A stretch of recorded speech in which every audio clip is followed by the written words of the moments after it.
بسم الله الرحمن الرحيم اللهم صل على محمد وعلى آل محمد كما صليت على إبراهيم وعلى آل إبراهيم إنك حميد مجيد اللهم بارك على محمد وعلى آل محمد كما باركت على إبراهيم وعلى آل إبراهيم إنك حميد مجيد.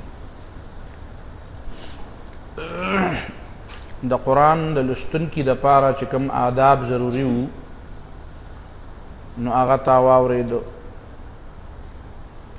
او دا آداب دا په حقیقت کې د قرآن مجید نه د کما حقه د فائدې اغستو د پاره ضروری دي.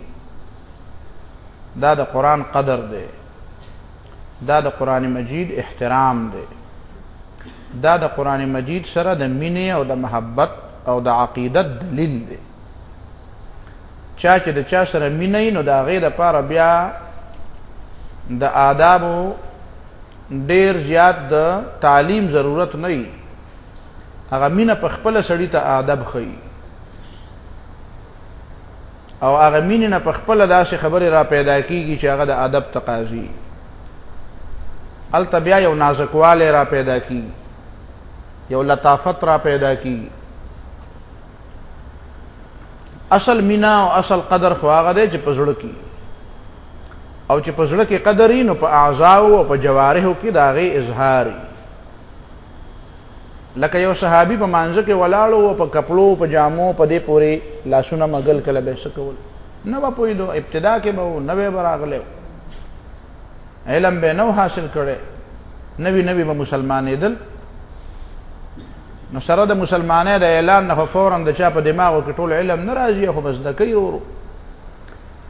نو رسول الله صلی الله علیه وسلم چې هغه ته وکتل نو یو لفظ یو خبره و چې لو خشع قلبه لخشعت جوارحه.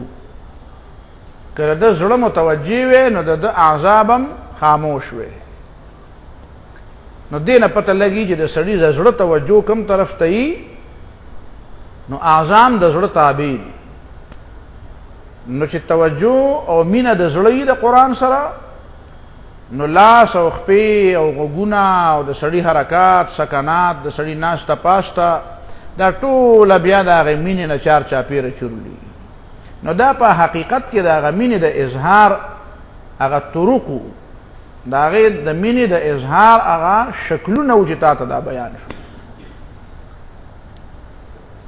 اصل شی خو هغه د زړه توجه ده، او د زړه توجه خو یقینا ضروري ده. ځینې خلک په دې نه پوهېږي نو تا ته ما هغه بل ورځ خبره کړې وه د هر څه دپاره وی دا راته ثابته کړه. نو دا هسې د لکیر فقیر دی ته وایي، دې ته د لکیر فقیر وایي.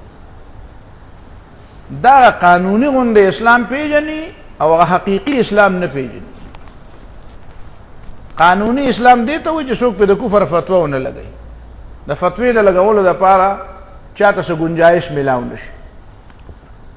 خو د قانون په ژبه کې او د عدالت په ژبه کې ډېرې خبرې داسې وي چې هغه یو شانتي او حقیقت کې بل شانتي. لکه په حدیث کې دا راغلی دی چې یو سړی چالاکی او هغه دعوه راوړي او بل سړی ساده نو هغه چالاک خپله خبره کوي او هغه بل سړی خبره نه کوي. نو زه د هغه چالاکه په حق کې فیصله وکړم ځکه چې دی خاموش نو زه خو یعنی قاضي خو دا نشي کولی چې د سړي وکالت به هم کوي او فیصله به هم کوي. په وکیل او په فیصله کوونکي کې فرق نو چې یو چاړه دی نو زه هغه ته چل خو نشم ښودی، زه خو فیصلې به کوم.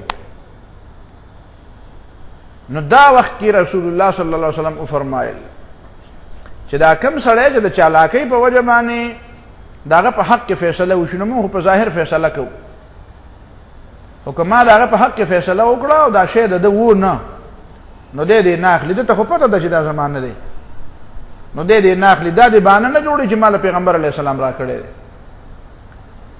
او که ده د دې باوجود واغسته نو دا خو ده د جهنم یو ټوکړه واغسته ځان له. او دی د قیامت پورې دا دلیل نشي پیش کولی چې ما له خو پیغمبر راکړه. نو پیغمبر صلی الله علیه وسلم خو په ظاهر فیصله وکړه. دا هغه خبرې دي چې دا ذهانت هم غواړي او دا پوه هم غواړي او دا د حقیقي خبره باندې د پوهېدو اهلیت هم غواړي. نو یو قانوني او عدالتی نظام دی په قانوني او په عدالتي نظام کې خو چې یو سړی هر څنګه چې دی خو چې ښکاره راشي نو هغه په ظاهر به فیصلې کي.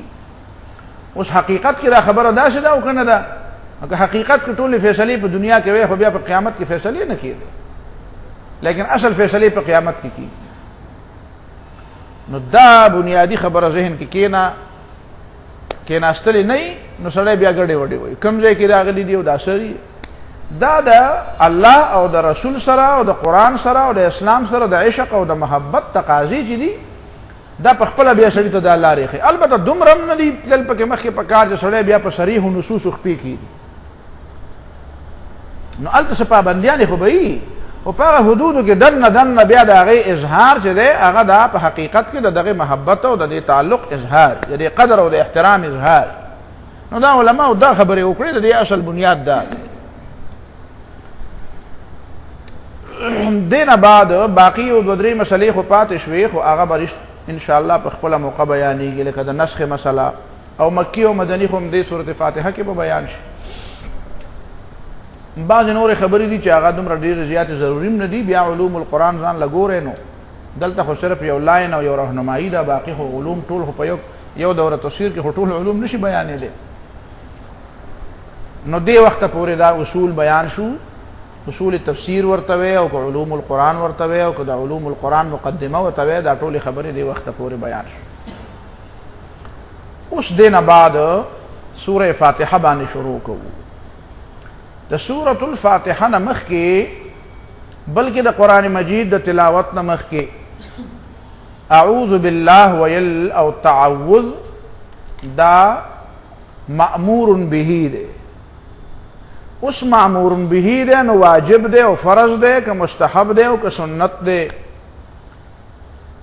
نو کم از کم د استحباب درجه خو ده او بعض حضرات خو د وجوب خبرم کړې ده. قرآن مجید کی چې اللہ تعالیٰ فرمائی وَإِذَا قَرَأْتَ الْقُرْآنَ فَاسْتَعِذْ بِاللَّهِ مِنَ الشَّيْطَانِ الرَّجِيمِ. وَإِذَا قَرَأْتَ الْقُرْآنَ نو دې معنی ښکاره ده چې وَإِذَا أَرَدْتَ قِرَاءَةَ الْقُرْآنِ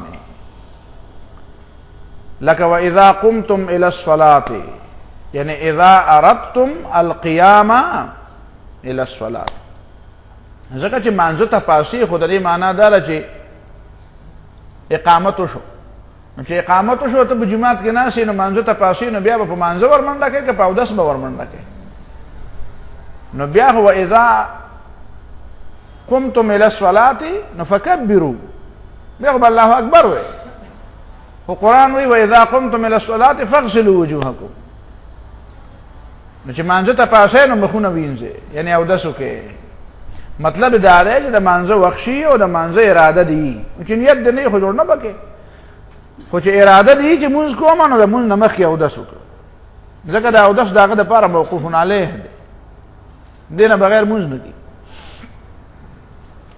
نو اذا قرأت القرآن چې کله ته د قرآن د لوستو اراده کې چې اوس قرآن لولم نو فاستعذ بالله، بیا د ټولو نه اولنی کار دا وکړه چې د الله تعالی په پناه کې ځان ورکړه د شیطان مردود نه. ځکه چې ته قرآن زده کوې او قرآن لولې نو د ابلیس او د شیطان خدا کار دی چې تا د قرآن نه منې کوي. چې د قرآن نه منې کوي نو د منې کولو مختلفې طریقې دي. یو دا چې تا خو اراده وکړه چې زه قرآن ویمه، خو واعلموا ان الله یحول بین المرء وقلبه، کله کله د سړي اراده بدله شي نو ټولو نه اول اعوذ بالله ووایه چې شیطان دې مخ بل طرف ته وانړوي، اراده دې باندې دې اثر انداز نشي. یا به راته وایي چې سله تلاوت کې د مړه په قلاره کښېنه، ډډه ولګوه، دمه وکړه، آرام وکړه. نو اول د شیطان د دې نه ځان د بچ کولو، او ته چونکې د شیطان نه ځان نشي بچ کولی نو تعوذ وایه. دشمن دوه قسمه، یو هغه دشمني چې د هغه نه برای راست سړی ځان بچ کولی شي، نو د هغه سره سړی جګړه هم کوي، لکه انسی شیطان. نو هغه سره جګړې کولو طریقه دا ده چې بس مقابله به کوې او بحث به هم کوې او زور به هم کوې.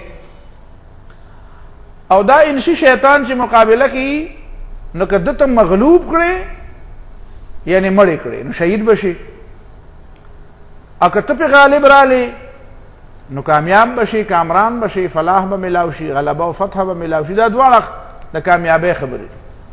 خدا جنی شیطان چې دی دا ډېر ناکاره خطرناک دی، دا خطرناک دی. نو د نکتا شکست وخوړو، د انسی شیطان نه چې د شکست وخوړو او مړ شوې نو ثواب ملاوي، او که فتح دې بیا نه مونده مړم شوې او واپس هم کور ته راغلی، خو دا خو ټیک ده، کله کله سړی جنګ ګټي او کله بیلي، خو داسې څه غټ تاوان پکې نشته. خو دا جني شیطان چې دی که دی در باندې غالب راغی او د ده نه د شکست وخوړ نو دی خو بیا په سړي قبضه لګوي، دی خو د سړي زړه دماغ دا په قبضه کې علي، او ده کې دننه دله دا اختیار الله تعالی ورکړی دی د سړي په زړه کې دننه هم دا کار یجری من الانسان مجرى الدم، دی د انسان په دې وجود کې داسې چلیږي لکه وینه چې چلیږي. اوسه پورې خو به د خلکو په دماغو کې دا خبره نه راتله چې یاره دا شیطان د سړي په دماغو کې او یا د سړي په زړه کې څنګه داسې چلیږي او اثر انداز کیږي. خو چې کمپیوټر راغی او نیټ راغی نو په دې کې وایرس راغی، موبایل کې وایرس راغی، نو دا وایرس څه شی دی؟ دا چې په دې موبایل کې وایرس راشي او دا هر څه ټوله ډاټا دله خرابه کړي، دا په کمپیوټر کې چې دا وایرس نه نوځي او ټوله ډاټا دله خرابه، دا پکې په کومه لار راځي؟ ته ودرسې بند من وتړه کنه. نو بس که په شیطان نه پیژنې نو دغه وایرس شیطان دی، چې په دې پوه شي نو ته به پوه شي چې اوهو هلکه خبره واضحه شوه اوس چې د شیطان مثال د وایرس دی. څنګه چې کمپیوټر ته نور څیزونه خو چې ته وردننه کوې نو څه بټنې مټنې به وې او څه به پکې سیو کوې او څه به یا په موبایل کې نو څه سیو بټن به وې، هله به پکې راشي که دا پکې ستا د اختیار نه بغیر دا وایرس نه نوځي. بد دا وایرس ته ما ته معلوم که چې دا کم دی او دا پکې څنګه ورځي. دقسې د وایرس په شانتې د انسان وایرس دقه شیطان دی، او ممکنه د شیطان هم دغه شی دی په حقیقت کې، دی د هغې یو نظیر شو، یو مثال شو. نو دا دننه ورننوځي او ټوله ډیټا خرابه کړي. نو دا شیطان د ده نه بچ کېده ډېر ګران دي. لکه اوس ته به خپل کمپیوټر یا خپل موبایل به د وایرس نه څنګه بچ کېده او ډېر ګران کار دی. نو دقه شانې به ځان ته د شیطان نه بچ کول هم ګران کار دی. نو الله تعالی ته وایه دعا کوه اعوذ بالله من الشیطان الرجیم، الله تعالی ستا پناه کې ځان ورکومه ځکه د شیطان نه زه ستا د پناه نه بغیر په بله طریقه نشم بچ کېدی.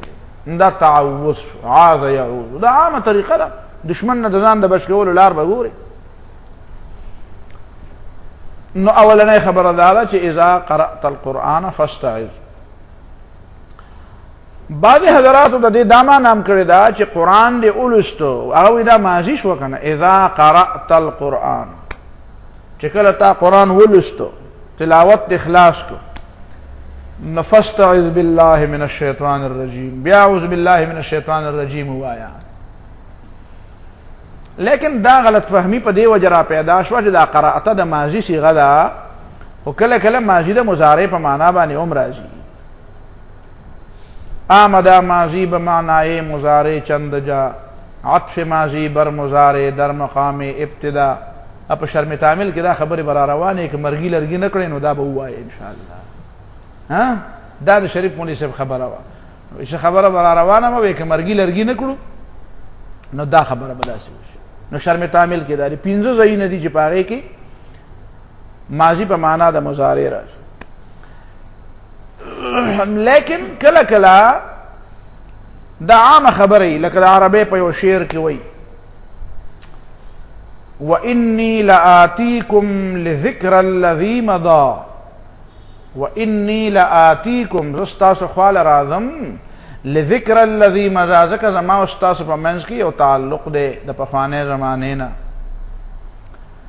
هغه تعلق د پخوانۍ زمانې چې دی نو هغه د څه تعلق دی؟ څه کاروبار دی؟ څه خرڅول اغوستل دي؟ نه، من الود دی، هغه د زړه مینه او تعلق دی. نو تعلق د دواړو طرفونو نه وي. نو زه ستاسو خواله چې زه راځم نو د هغه پخوانۍ مینې او د محبت او تعلق په وجه باندې راځم.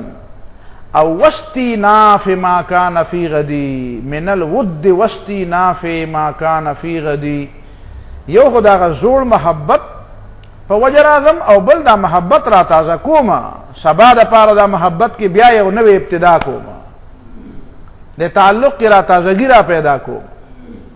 نو واستیناف ما کان فی غدی، نو غد خو سبا ته وایي، نو سبا د پاره کان راځي که یکون راځي؟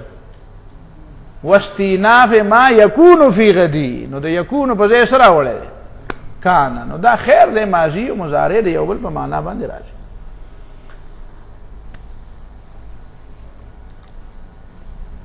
امام ابو حنیفه رحمه الله او امام شافعی رحمه الله دا رائے دا چې تعوذ چې دی دا په مانځه کې په اولنی رکعت کې خوشتا، خو په هر رکعت کې د قرائت نه مخکې تعوذ لازم نه دی.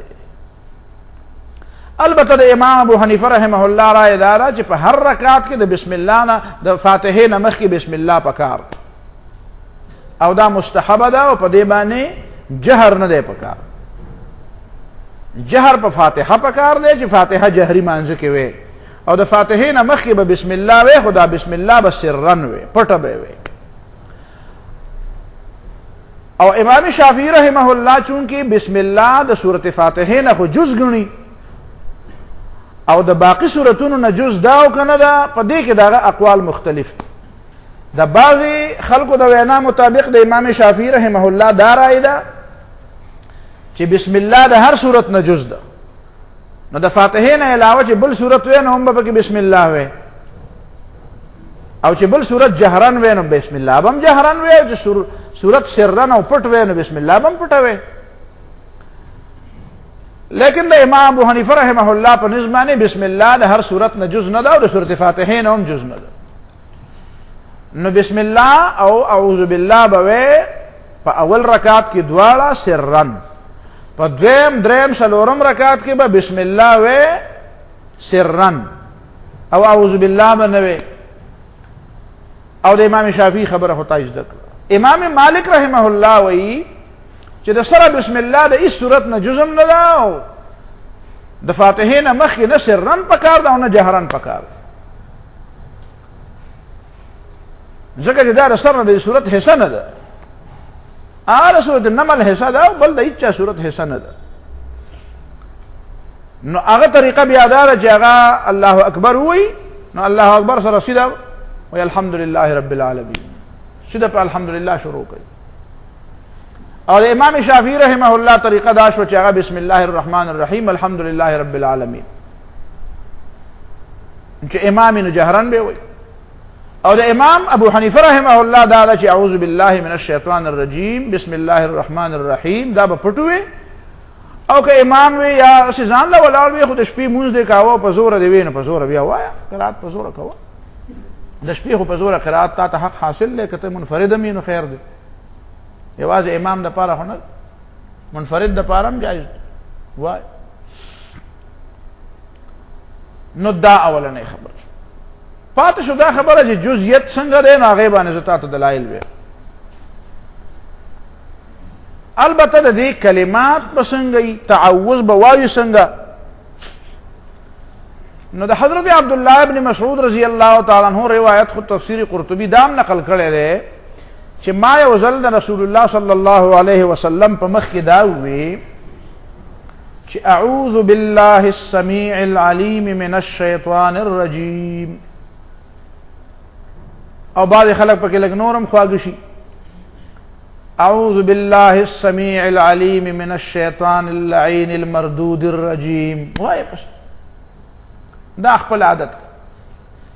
نو دی امام دا شي وی، نو فقال لی النبی صلی الله علیه وسلم، ما ته نبی علیہ الصلوۃ والسلام فرمایل چې ابن ام عبد، ابن ام عبد دا کنیت و توا د حضرت عبد الله ابن مسعود، لکه دی ترمذی په دی ابواب المناقب کې په دویم جلد کې راځي باب مناقب الصحابه کې چې ما حدثکم ابن ام عبد فصدقوه، چې عبد الله ابن مسعود درته کوم حدیث وای نو د دې تصدیق وکړي. نو د دې یو شامله ورکړ، یو پټکې ولا ورکړ، لکه بعض صحابه کرام مبارک رسول الله صلی الله علیه وسلم بعض کلمات ویلي، لکه پرون ابل ورستا واورد ابو هريره وعاء من العلم امین هذه الامه ابو عبیده بن الجراح او خلفاء راشدین مبارک. نو دای د په باره کې ویلو چې ما حدثکم ابن ام عبد وی ابن ام عبد عبد الله ابن مسعود اعوذ بالله من الشیطان الرجیم دا شوایا اعوذ بالله من الشیطان الرجیم زکه چې هکذا اقرأنی جبریل ما ته جبريل علیہ السلام دا لسته ده عن اللوح المحفوظ عن القلم د لوح محفوظنا او لوح محفوظ باندې قلم لیکل اعوذ بالله من الشیطان الرجیم. لیکن په ابو داود کې یو حدیث ده چې پاغي کې د ابو سعید خدری رضی الله تعالی عنہ روایت ده چې قال ده وی کان رسول الله صلی الله علیه وسلم د نبی علیہ الصلوۃ والسلام دا عادت اذا قام من الليل چې کله به د شپې را پاسه تهجد ته نو کبر نو نیت به وتړو الله اکبر به نو الله اکبر نه پس به سوي بیا ثم يقول بیا به سبحانك اللهم وبحمدك تبارك اسمك وتعالى جدك ولا اله غيرك مونږ هم دا وایو دا هغه نه بعد تکبیر نه بعد خدا وای ثم يقول نو د دې سنانه بعد به بیا وی لا اله الا الله لا اله الا الله لا اله الا الله درېزل به بیا به الله اکبر کبیرا الله اکبر کبیرا الله اکبر کبیرا دا به درېزل وی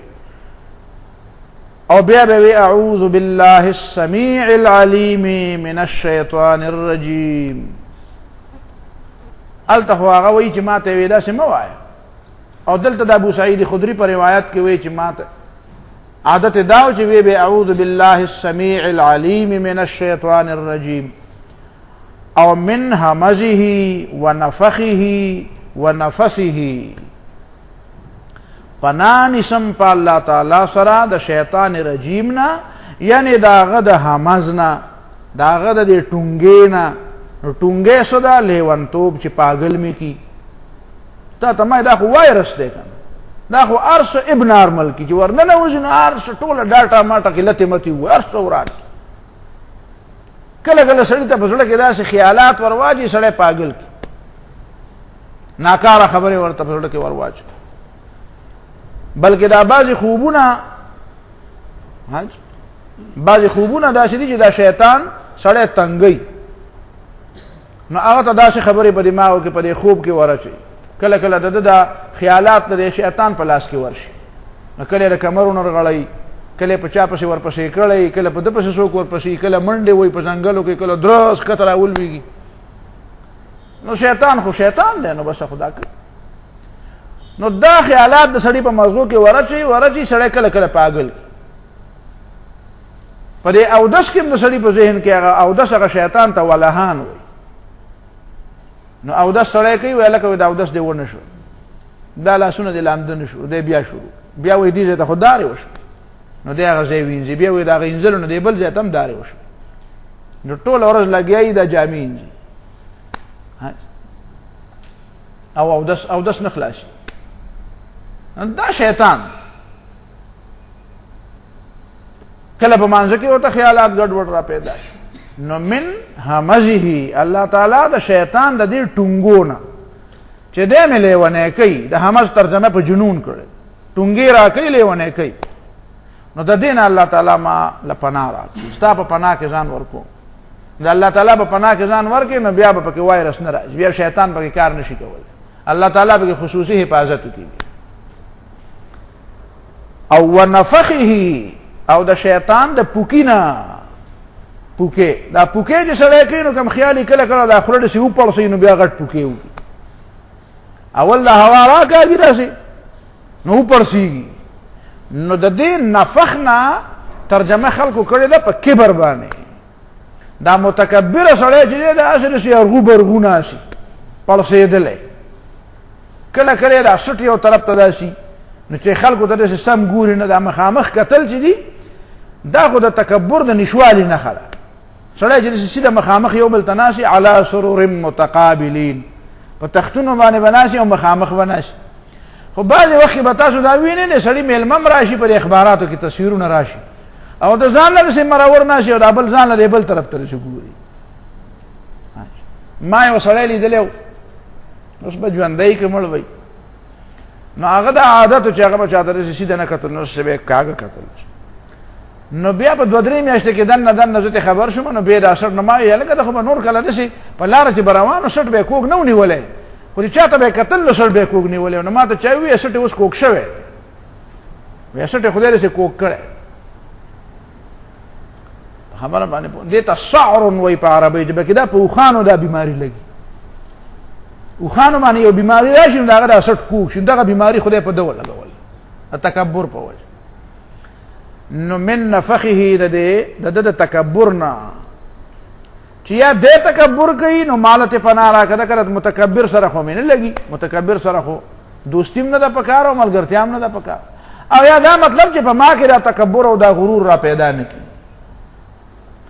او ونفسه او د نفسنا نفس بتوه ومن شر النفاثات في العقد چې النفس طفل بلا ريق، پوکې کول دي چف کول دي خو بغیر د دې نه چې د خولې نه پکې لاړې راوځي. شوف تف چې ورته وایي شوف صورت وې بسم الله وې نو داسې شوف غوندې پې وکړي او هغې سره داسې لاړې او ځینې پکې داسې لاړې پکې ورته کړي تف غوندې پې، نو دې ته نفس وایي. دلته د دې نفس ترجمه علماو کړې ده پس شعر باندې، شعر او چا وې نه سحر.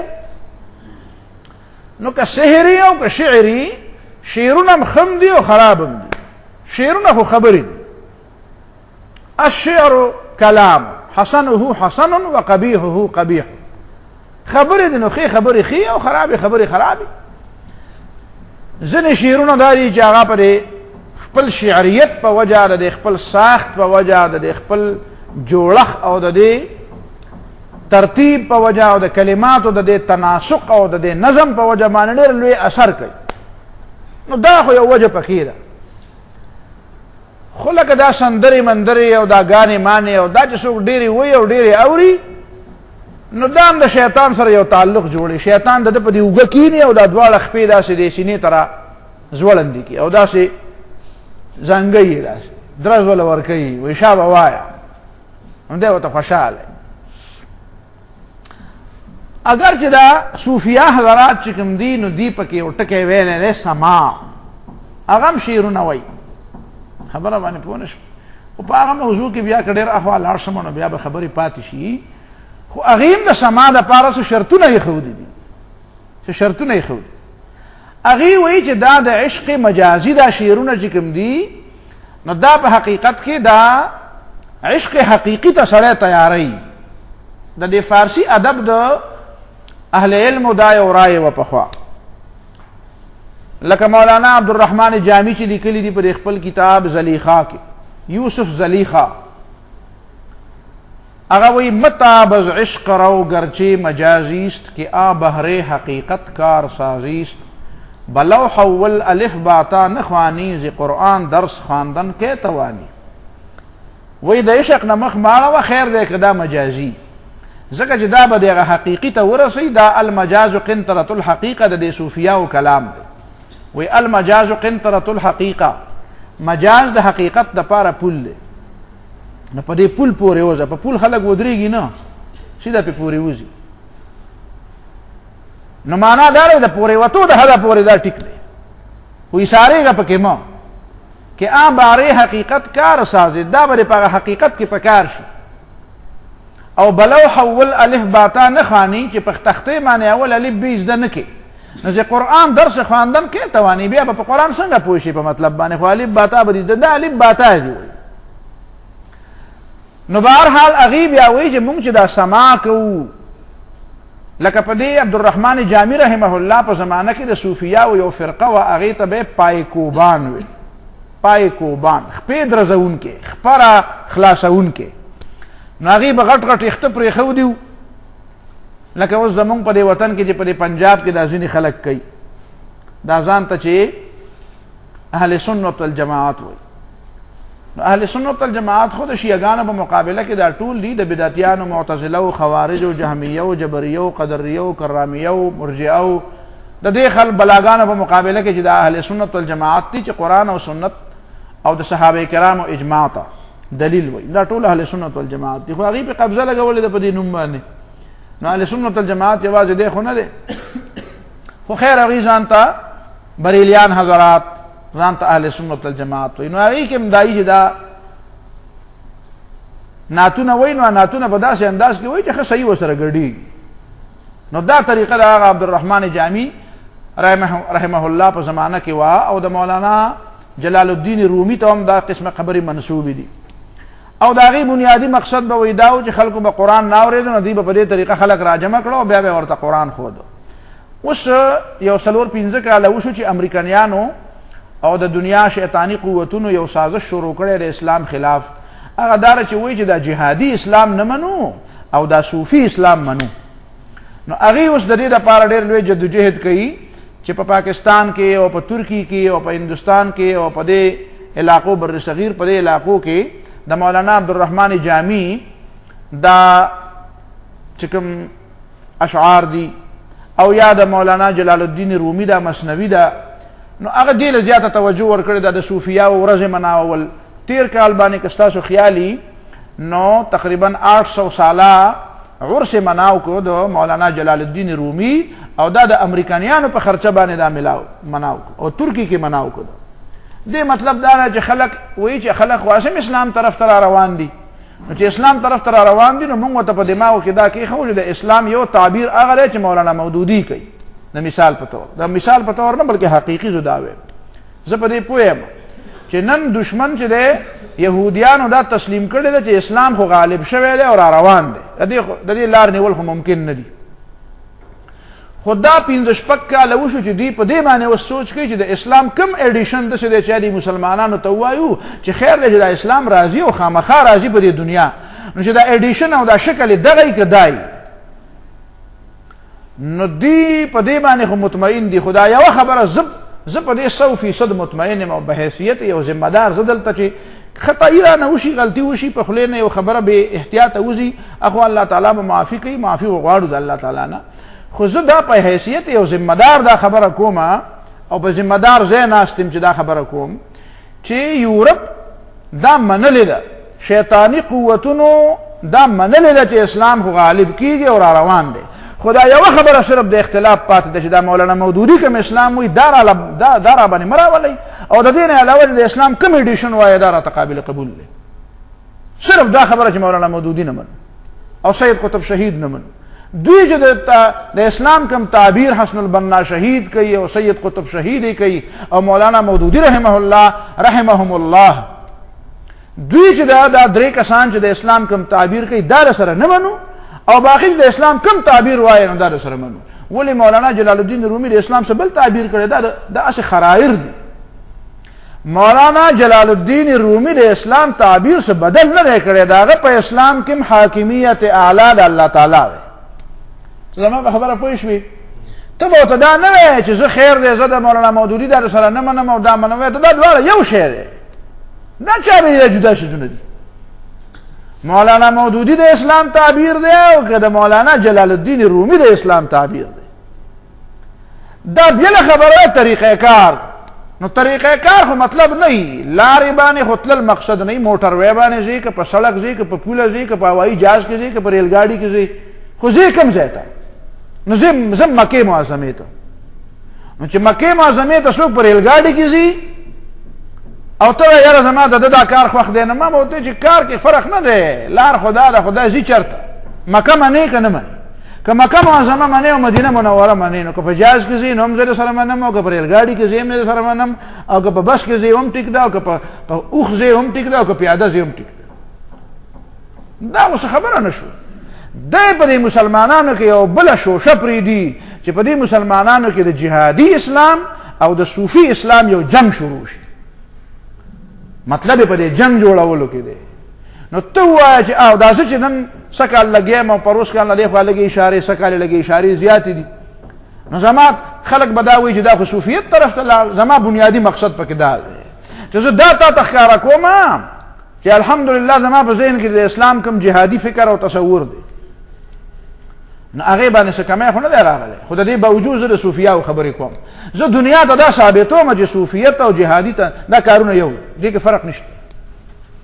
اسلام دواړه غواړي، د الله تعالی حاکمیت او د رسول الله صلی الله علیه وسلم د رسالت ټول قائل دي. ولې مولانا جلال الدین رومي سوی چې سنت حجت نه ده؟ ولې مولانا جلال الدین رومي سوی چې پیغمبر علیه السلام حکومت نو کړي؟ ولې مولانا جلال الدین رومي سوی چې جهاد پکې نشته؟ نو دا ته ماته ثابته کړه چې هغه ویلي چې جهاد پکې نشته. نو دا خبره به په ذهن کې کېنه چې د اسلام صوفي دا د هغوی یو طریقه وه، بس ماته د دا طریقه اپیل نه کوي چې خلق د راجمع کولو قرآن دپاره خلق راجمع کوي، نو وخت کې ورته نعتونه ووایه او بیا ورته خپې م لګې ودربوه را ودربوه. خپې دربول څه دي؟ خو ګډېده دي. مطلب یې دا دی. نو هغه به ورته هغه ملنګان به یې جوړ کړي وو، ملنګان به یې تیار کړي وو، نو هغه به ورته ګډېده او ښایسته اوازونه به وو. نو په دې به دا خلک راجمع شو، چې راجمع شو په منځ کې به ورته آیت هم وي، حدیث به هم ورته وي، بلکې په هغې کې په هغې الفاظو کې به یې دننه هم داسې هغه دغه به یې وکړو چې څه به هغې وي، نو په هغې کې به هغه پیغام یې وله ورکړو. نو ته دا ویلی شي چې زما د دې طریقې سره اختلاف دی، زما ورسره اختلاف دی. دا پاسبانۍ او دا پرنټۍ کثافت او ثقافت یو ځلې دلته هم راغلی او زمونږ د صاحبانو هم جوړ کړی، زما ورسره اختلاف اوس مې ورسره اختلاف دی. خو دا پاسبانیت مسبانیت او دا قسم څیزونه میزونه او دا ډمامې ممامې او دا، نو دا هغه د دې دپاره وې دا وامه وې دا خو جایو په حدیث کې خو راغلی دی، ډمامه خو پکې راغلی، تمبل خو پکې راغلی. خو ما ته داسې سړی نه دی معلوم په صحابه کرامو کې چې هغه ډمامه او تمبل والي. دا راته پته ده چې په اختر کې به جنکو وهل نواهي دي، په واده کې به وادهی کویدنی سنتي میلمه راغلی، جهاد نه څوک راغلی، د عربو نه راغلی، چېرته چا پکې سند واغسته، ډېره خوشحالي شوه، واده شو، ماشوم پیدا شو. بله داسې اختر ورځ ده، نو بس جنکۍ د ځان له راجمع شي، زنانې راجمع شي، او چې کوم محارم نو هغه دې ورته وایي. البته ګډېده راته پکې نه دي معلوم په اسلام کې چې ښځې راجمع شي او بیا پکې ګډېږي، موګانې هم پکې وایي او دا نو که تمبل وایي او داسې څه قصیدې وایي او داسې څه شعرونه وایي چې په هغې کې د اسلام خبرې، د جهاد خبرې پکې، د اقامت دین خبرې پکې، یا هسې پکې داسې سټایل مایل پکې، خو چې ډېر پسې داسې هغه شیطاني فکرونه او هغه شیطاني اشعار پکې نه وي چې هغه سړی د اسلام طرف، د اسلام نه او د قرآن نه او د دین نه او د تقوا نه او د خدای د یرې نه او د آخرت نه غافله کوي. نو که دا قسمه څیزونه پکې نه او ځان لی په منځ کې ووي، نو وایي دي اوس هم جایز دي، نن هم جایز دي چې ستا واده نو بالکل پکې دننه زنانو ته، خویندو ته ووایه، میندو ته ووایه، تروریانو ته ووایه، ورته یې وایې لګیا اوسئ تمبل وهی دننه، او سړي به پردي نه راځي. په دې کې څه دي؟ بلکې په یو حدیث کې خو په نکاح په باره کې رسول الله صلی الله علیه وسلم حکم کړی دی، وی اعلنوا هذا النکاح فی المساجد واضربوا علیه بالدفوف.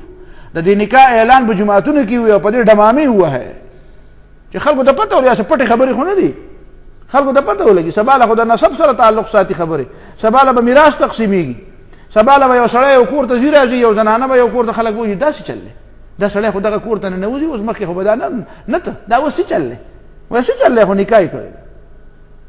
نو دا پکار ده چې خلکو ته پته ولګي. لیکن دا چې سړي به راپاسي او سړي به چغې وایي، دا به وایي او شعرونه خو ټیک شو. شعر خو حضرت حسان هم ویلی او رسول الله صلی الله علیه وسلم ورته فرمایلی چې اهجهم وجبریل معاک وروح القدس معاک. جبریل علیه السلام دې ملګری او ستا دا شعرونه بې د تورو نه هم ډېر زیات تېره لګي. او حضرت حسان به وایي لساني صارم لا عیب فیه، زما ژبه توره ده، توره په دې کې څه نقصان نشته. وبحری لا تقدره الدلاو، او زما دا علم داسې سمندر دی چې دا په بوکو رایستو باندې نه خړېږي. دې نه چې څومره بوکې راوباسي شعرونه ډېر شی دي، د شعرونو دریاب یم.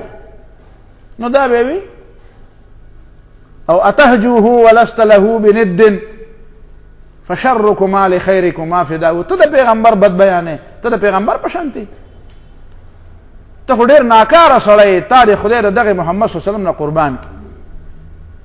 او هجوت محمدا فاجبت عنه وعند الله في ذاك الجزاء. هجوت محمدا برا تقيا صفي الله شيمته الوفاء. نو دا جوابونه خو هغه، بلکې په دې بخاري کې به تاسو ووایه، په دې بدر کې او په دې دا شعرونه بیرونه به وي. هلته چې دا راغلي وو په خبره باندې پوه شوې، مدینې منورې ته اور یې لګولی و. نو په هغې کې څه شعرونه ابو سفیان بیا ویلي وو، بیا شعرونه حضرت حسان څه شعرونه ویلي وو، بیا هغوی. نو دا شعرونه میرونه مقابله خو براځي لیکن دا چې د خلکو د راجمع کولو دپاره نو که دا صوفیاو دا کار کړی او نیت یې ښه نو خیر دی الله تعالی به ول اجر ورکړي د هغې مقصد به دا خو امام غزالی رحمه الله د دې سما او د وجد دپاره بعضې قواعد او ضوابط جوړ کړي دي قواعد او ضوابطو خیال به ساتي نو بهرحال هغه په خپل ځای ځان له خبره وه خو دلته خبره په نفس کې راله او نفس شعر ته وایي نو مطلب دا و چې ناکاره شعرونه او ټپې مپې اورېدل چې دي نو دا د شیطان کار دی شیطان په دې طریقه خپل دعوت خوروي هم دعوت خوروي هم تا د قرآن نه غافله کوي نو د دې نه پناه غواړم او نو ثم یقرأ بیا به قرائت شروع کو نو دې نه خدا ثابته شوه چې نبی علیه السلام ویلي چې اعوذ بالله السمیع العلیم من الشیطان الرجیم ا دې مخکې کې خدا وی چې مه وایه نو د دې معنا واضحه ده چې مخکې به ورته دا پته نه وه چې جبریل علیه السلام ما ته دا ویلي دي نو هم د دې یوې خبرې گنجایش دی که د مزید خبرې گنجایش پکې شته بیا رستو نبی علیه الصلاة والسلام ته به دا وحی شوي چې دغه هم ټیک دی او دا هم ټیک دی د دې گنجایش پکې شته دا الفاظ هم درست دي او دې نه علاوه نور الفاظ هم درست دا اوس عامه خبره خو نه ده د یو لفظ د یو معنا د ادایګۍ لپاره بې شمېره الفاظ کېدی شي د یو معنا او د یو مفهوم د ادایګۍ لپاره مختلفې طریقې نو چې کله یو طریقه نبی علیه الصلاة والسلام ته بیان شو نو د هغه طریقې مطابق خبره وکړه چې بیا نورو طریقو اجازت میلاو شو نو به نورو طریقو هم خبره وکړه نو ته دا هم ویلی شي چې اعوذ بالله من الشیطان الرجیم او دا هم ویلی شي چې اعوذ بالله السمیع العلیم من الشیطان الرجیم من همزه ونفخه ونفسه دا هم ویلی شي دا تعوذ خدا شو عاذ یعوذ معاذ پناه ورکړی شوی او معاذ معنی پناه مصدر میمی ملجأ پناه غشتل نو اعوذ ز پناه وړم ز پناه نیسم په دې پښتو کې چې موږ داسې که فرض کوو وایو لکه څنګه چې عام خلک وایي زه پناه غواړم په الله سره د شیطان نه نو دا په الله سره دا قسم الفاظ د پښتو الفاظ نه دي دا د بلې ژبې نه را ترجمه شوې ده یعنی د پښتو محاوره داسې نه ده که د پښتو د محاورې مطابق ترجمه کړې نه بیا داسې نه جوړېږي لکه په پښتو کې عام داسې نه وایو چې موږ په پلانکي سره داسې شی غواړو داسې موږ نه وایو په پښتو کې نو د دې په ځای باندې د پښتو د محاورې مطابق ترجمه چې سړی کوي نو داسې به کوي چې زه پناه نیسم پناه وړم هلکه وایي هغلته پلانکي ځای ته پناه ویوړه هلته یې پناه واغسته زه پناه اخلم د الله تعالی پناه اخلم د الله تعالی پناه نیسم د شر د شیطان نه چې هغه مردود دی ورټلی شوی دی نو د شیطان د شر نه ځان بچ کوم او پناه اخلم او پناه نیسم د چا سره پناه نیسي بالله د الله تعالی پناه نیسم نو داسې معنا او دا با دا د تعدیت دپاره هم شوه او دا د سببیت دپاره هم شوه په سبب د ذکر د الله پناه نیسم بالله ځکه چې الله مې یاد په سبب د ذکر زما الله لره الله یادوما او چې الله یادې نو شیطان به دی ځکه چې ذکر د الله کې نو حدیث کې راغلی شیطان تختی چې ته د الله د ذکر نه غافل شې نو شیطان راځي او چې ته د الله ذکر شروع کړې نو شیطان تختی چې بانګ وایي نو شیطان تختی چې ته تلاوت کې قرآن وایي نو شیطان تختی خدا داسې نه چې وتښتې جوړ بیا نه راځي د ده مثال له چرګ دی چې ته په وید او یا مثال د هغه بې حیا مچ دی چې ته شړی او دی راځي او غرضي دی پر یو ځل چېرته د هغه په حیا چېرته که انتهایي بې حیا دی ته به یې شړی او دی به راځي ته به یې شړی مګس بې حیا نو دا شیطان هم غټ بې حیا دی اډو په دې دی نه چې د پرون ما ته بدې ردې ویلې وي یا وختي ما ته بدې ردې ویلې بیا راځي بیا ځي بیا راځي غرضي دی غرضي خو په خټه اور لګه نه شرمي شیطان ابلیس او زمونږ د پښتو او د فارسۍ په ادب کې عزازیل د عزازیل لفظ د فارسۍ نه راغلی وایي د ده اصلي نوم عزازیل وایي عزازیل بدبخت په چغو باندې سر شو او خپل لښکر ورته فورا هغه آن راغی او وی جاړم ځکه کفر لاړ تباه او برباد شو او په اسلام چې دی مین هغه ځوان راغی هغه انات کې وایي انات نه دی په امت چې دی مین د مور او پلاره نو عزازیل ممکنه ده چې دا د عبرانۍ ژبې ټکی د عبرانۍ ژبې یا د سوریانۍ ژبې ټکی د عربۍ ټکی نه دی قرآن کې د دې شیطان نوم یا شیطان دی او یا ابلیس دی یا ابلیس فاضلهم الشیطان یا ابلیس ما منعک الا تسجد نو دا ابلیس نو ابلیس معنی حد درجه نا امیده ابلاس ابلس یبلس ابلاس نا امید ابلسوا بما کسبوا اولئک الذین ابلسوا بما د خپل عملونو په وجه دی نا امید نو دیم د الله تعالی د رحمت نه نا امید لري او د بخښنې نه او د جنت نه مکمل نا امید لري او شیطان چې ورته وایي نو دا خو فعلان د مبالغې صیغه ده او د دې ماخذ یا شطانه یشتنو دی او یا شاطه یشیتو دی نو شطانه یشتنو د دې معنا ده بعد لرېوالی نو شیطان معنا ډیر زیات لري فی ضلال بعید لري گمراه دی نو شطانه یشتنو بعد معنا شو او دا معنا هم ټیک ده چې شاط یشیت فی دا چې شطانه شي نو د خیر نه لري دی د رحمت نه لري دی د الله د مینې نه لري دی د بخښنې نه لري دی نابغه زبیانی او شاعر دی نو هغه د شطانه دا لفظ استعمال کړی دی وی نأت بسعاد عنك نون شتون نأت بسعاد عنك نون شتون فبانت والفؤاد بها رهين دا قرطبیم نقل کړی دی او لسانم نقل کړی نأت بسعاد عنك سعاد ستانه لري لاړه او نون شتون په داسې لرې تلو چې ډېره زیاته نوام بعد ته وایي نو دا نعت خو د نوان دپاره مصدر دا نوان د نعت دپاره مصدر مفعول مطلق شو او دا شتون د هغې دپاره څه شو صفت شو نون شتون بعد بعید بعد بعید دا د صرف او د نحوې دا یو قاعده ده بلکې د بلاغت قاعده ده چې مصدر د شی چې په شي جاری شي نو په دې کې کمال را پیدا کوي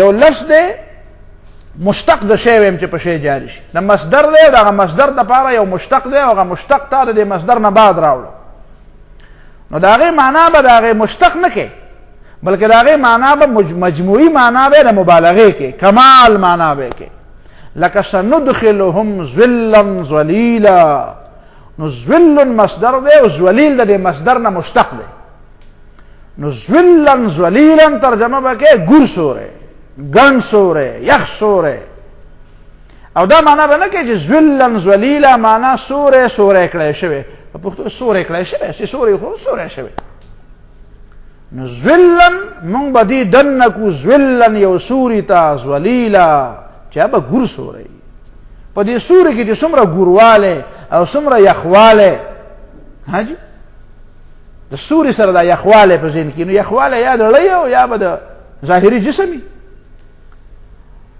خو مطلب یې دا دی چې نو ذلا ذلیلا ګور سوري ته به یې دننه کړو چې د جنت سوری دی یا لیل لئیل یا لیل الیلو لیل الیلو شپه شپه کړی شوي شپه کړی شوی څه ته نو وایي لیل الیلو تکه توره شپه ډوبه شپه جوره شپه تیاره شپه دا په پښتو کې دا تکه نو وایو که نه تک سپین تک تور تک زیړ نو دا اصل کې دغه شانې په دې عربۍ ژبه کې هم دا مشتق د شی چې په شی جاری شي دغسې معنا را پیدا کوي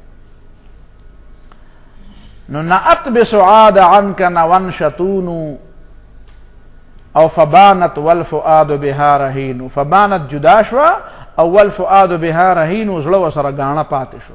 ګاڼه خو باله خلاصېږي چې قیمت ګاڼې پیسې ورکړي او خو لاړه خبره ختمه شو. نو اصل کې د شتون د نوا لپاره نعا ینعا په معنا د بعد، نعا ینعا، نائی په معنا د بعید. وکل عات متمرد من الجن والانس والدواب شیطان. قرطبی وی وکل عات ارغه څوک چې د حد نه زیاتې کوي، متمرد سرکشی، قانون نه مني، ضابطه نه مني، قاعده نه مني، اصول نه مني، خپله خوښه کوي، نو هېڅ ضابطې منلو ته تیار نه دی. تمرد اصل کې دا د امرد نه اخیستی شوی دی. امرد معنا بېګیرې، چې ګیرې لا نه ده راغله، نه ته امرد وایي. او تمرد سرکشي معنا دا ده چې هغه خو لا مرفوع القلم دی، نو هغه پابندي نه مني. زما په بهر دنیا کې چې زه وم یو ځای کې، نو هغلته به شاګردان وه، یو شاګرد داسې وران غونته کوي، نو ما به کله کله ډبه وم، هلته ډبول بند دي، او ما پسې یو دغه پیدا کړی یو چوکا. نو ما ته یو ځل ما وغربول، ډېر به مې غربو ورانو انتهایی. ما ورته د پاکستان ټول ماشومانو شیطانت چې راجمع کړي، نو ستا د کشتې ګوتې شیطاني ته نه رسېږي. هسې موږ وایو چې پاکستانیان واړه شیطانان دي، دومره غټ شیطان تاسو تصور کوئ. نو ما ته یو ځل وایي چې زه خو شیطان یم، نو ما باندې خو د قانون څه پابندي وایي، زه خو انډر 16 یم، زه خو د 14 کالو نه کم یم. نو ما ته ته څه لوایې، ما ته څه لقارې، که ورانۍ کوم نو ته ما ته ولې وایې؟ نو ما دا ته اوس په قصد دا ورانۍ کوې، دا خو انډر 16 معنا خو دا نه ده چې هغه ته حق دی چې دی دې ورانۍ وکړي، خو که معنا ده چې که چېرته تې ورانۍ وشو نو خیر دی. هغه وایي نه بس ما ته حق حاصل دی، زه به ورانۍ کوم. پوه شې په پښتو باندې؟ نو دې ته متمرد وایي. دې ته څه وایي؟ متمرد. او یو ملګری مې و، نو د هغه به د ښځې سره په مخه ورانه وه. نو ما به په درس کې ما ته به یې وي یاره داسې خبر، نو ما په درس کې د هغې جواب کاوه. نو بیا مې ډېر وعظونه نصیحتونه په درس کې وکړو چې خیر دی، دا ګزاره پکار ده، دا خو داسې چل. نو بیا ما ورته ویې څنګه چلو شو، څه فرق مرق راغی که رانغی؟ وی ښځې مې راته وویل چې ولې په حدیث کې دا نه دي راغلي چې ښځې کږې دي؟ نو زه خو به اوس کږه یم، نو ته به ما څنګه نه یې، زه به اوس کوږوالی کوم. نو ما بیا په درس کې ما وویل چې د دې معنا دا نه ده چې ښځې د قصدن او آمدن خامخا کږوالی کوي، دا معنا یې نه ده. خو دا معنا ده چې انسان دی څه کمزوري به ترې راځي، نو که ډېر هم اصلاح کوي خو کور دی خامخا پکې څه کړپ کړوپ راځي. خو دا معنا نه ده چې ته اوس په زور وایې چې زه اوس کوږ وایم، سمه خبره نه کوم، بس خامخا به یې کږه کوم، ځکه چې په حدیث کې راغلي زه کږه یم. نو حدیث کې خدا نو حدیث د دې دپاره تا ته بیان شو، نو دا ته الټه مطلب اخلي که نه اخلي بیا؟ نو دا مطلب نه دی چې ته خامخا کوږوالی کوه په ځان کې را پیدا که، نه په نور مه را پیدا کوه، هغه شته چې دی کوږوالی هغه سم که. د دې حدیث مطلب څه چې نور کوږوالی په ځان کې را پیدا که، که نه چې کومې کمزورۍ در پکې دي د هغې اصلاح طرف ته متوجه شه. نو دا مطلب دی، تا ته الټه مطلب واغسته. نو وایي زه خو انډر 16 یم، زه خو به خامخا ورانۍ کوم، ځکه زما خو دا مزي دي، دا خو زما وخت دی، د وراني وخت مې دی چې قانون نشته زما دپاره. نو دې ته متمرد وایي. من الجن د پیریانو نه، والانس او د انسانانو نه، والدواب او د څاروو نه. کله کله دا سنډام دا سیده سترګې را ایستلي. نو شیطان دا ټول شیطانان دي، که په انسانانو کې دی او که په پیریانو کې دی او که په څاروو کې دی. نو ته ویلی شي چې دا غوی نه دی، دا شیطان دی، دا سنډه شیطان دی. ویلی شي چې دا بیزه، د بیزې مذکر څه دی؟ بیز. څه؟ چیلی. څه شی دی؟ پسه. په بلوچستان په پښتو کې ورته پسه وایي، پسه، پیسه. او دلته هم زمونږ په سبزۍ پښتو کې هم په ځینې ځای کې ورته پیسه وایي، پیسه. هغې ورته پسه وایي. وایي لکه پسه، لکه سر د پسه په اور غاښونه سپین کا، لکه سر د پسه په اور غاښونه سپین کا، هسې ما لره له غمه خندا راله. په شعر په ذوق تاسو نه پوهېږئ که نه، نو په دې شعر کې ډېر عجیبه غوندې چل دی.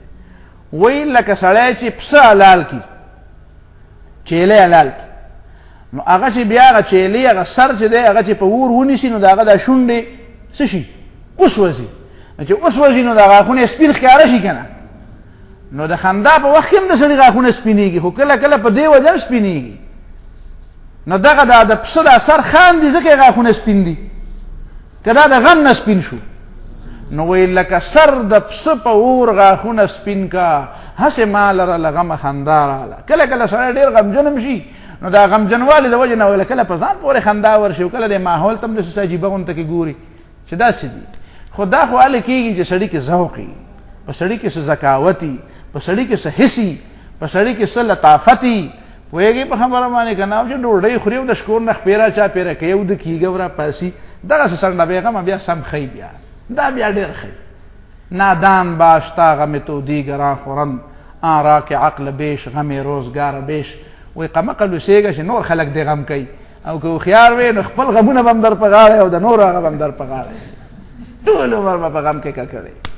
نادان باش تا غم تو دیگران خورند. بهرحال شیطان نو دا انس دی او که جن دی او که دابه ده، خو دا څه دی؟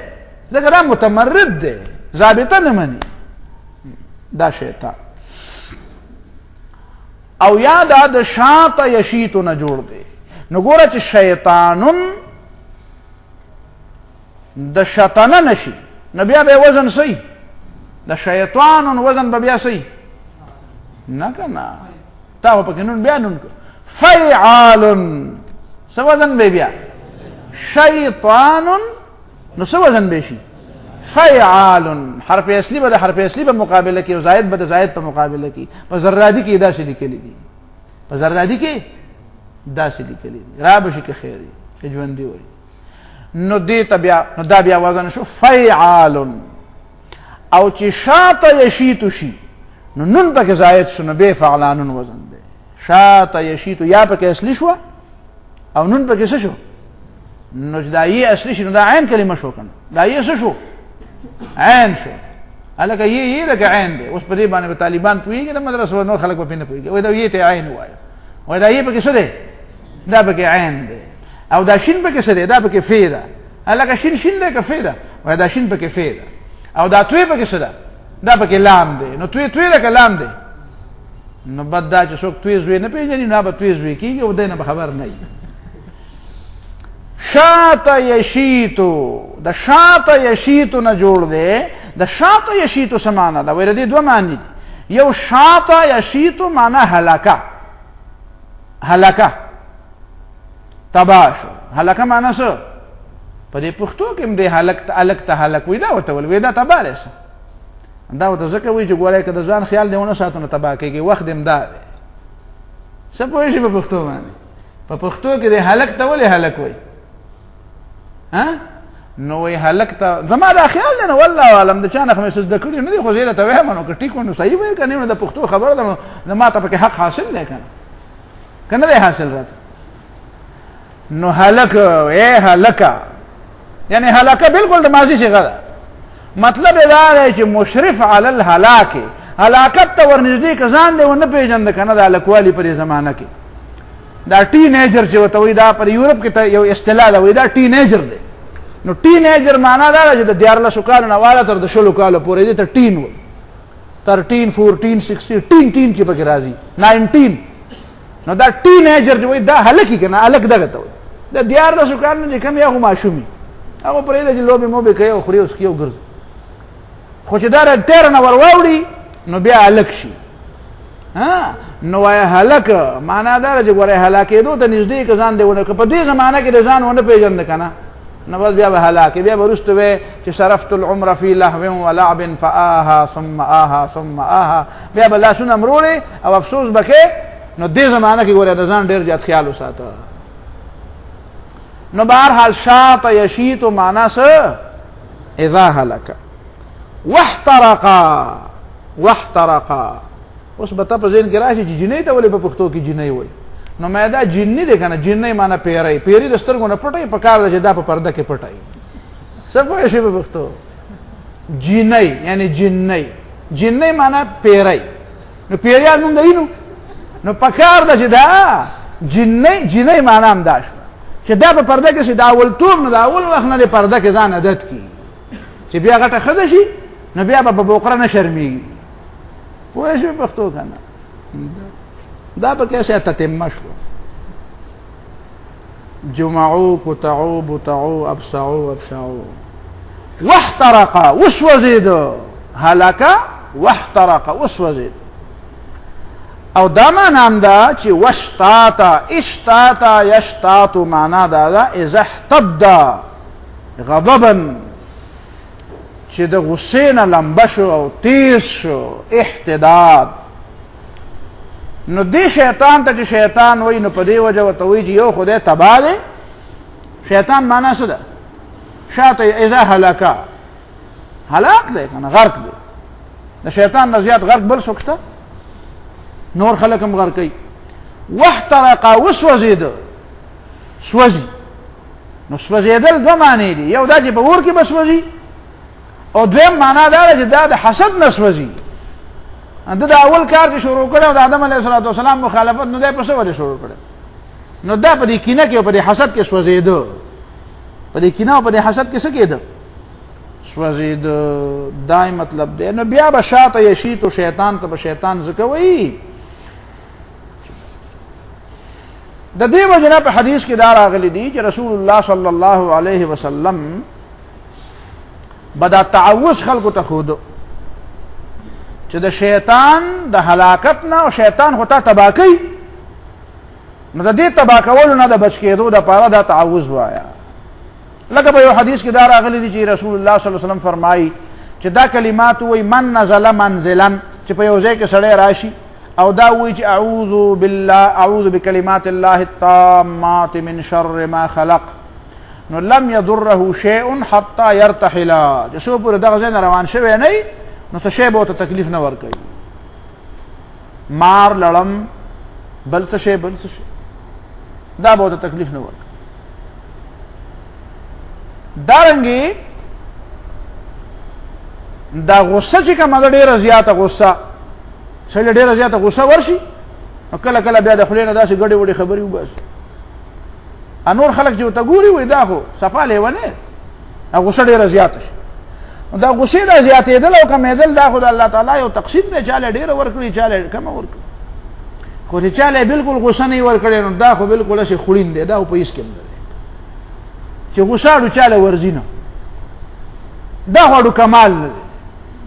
که دا کمال دی ستاسو په خیال چاله غصه نه ورځي، چې غصه نه ورځي نو دا اړو کمال نه دی.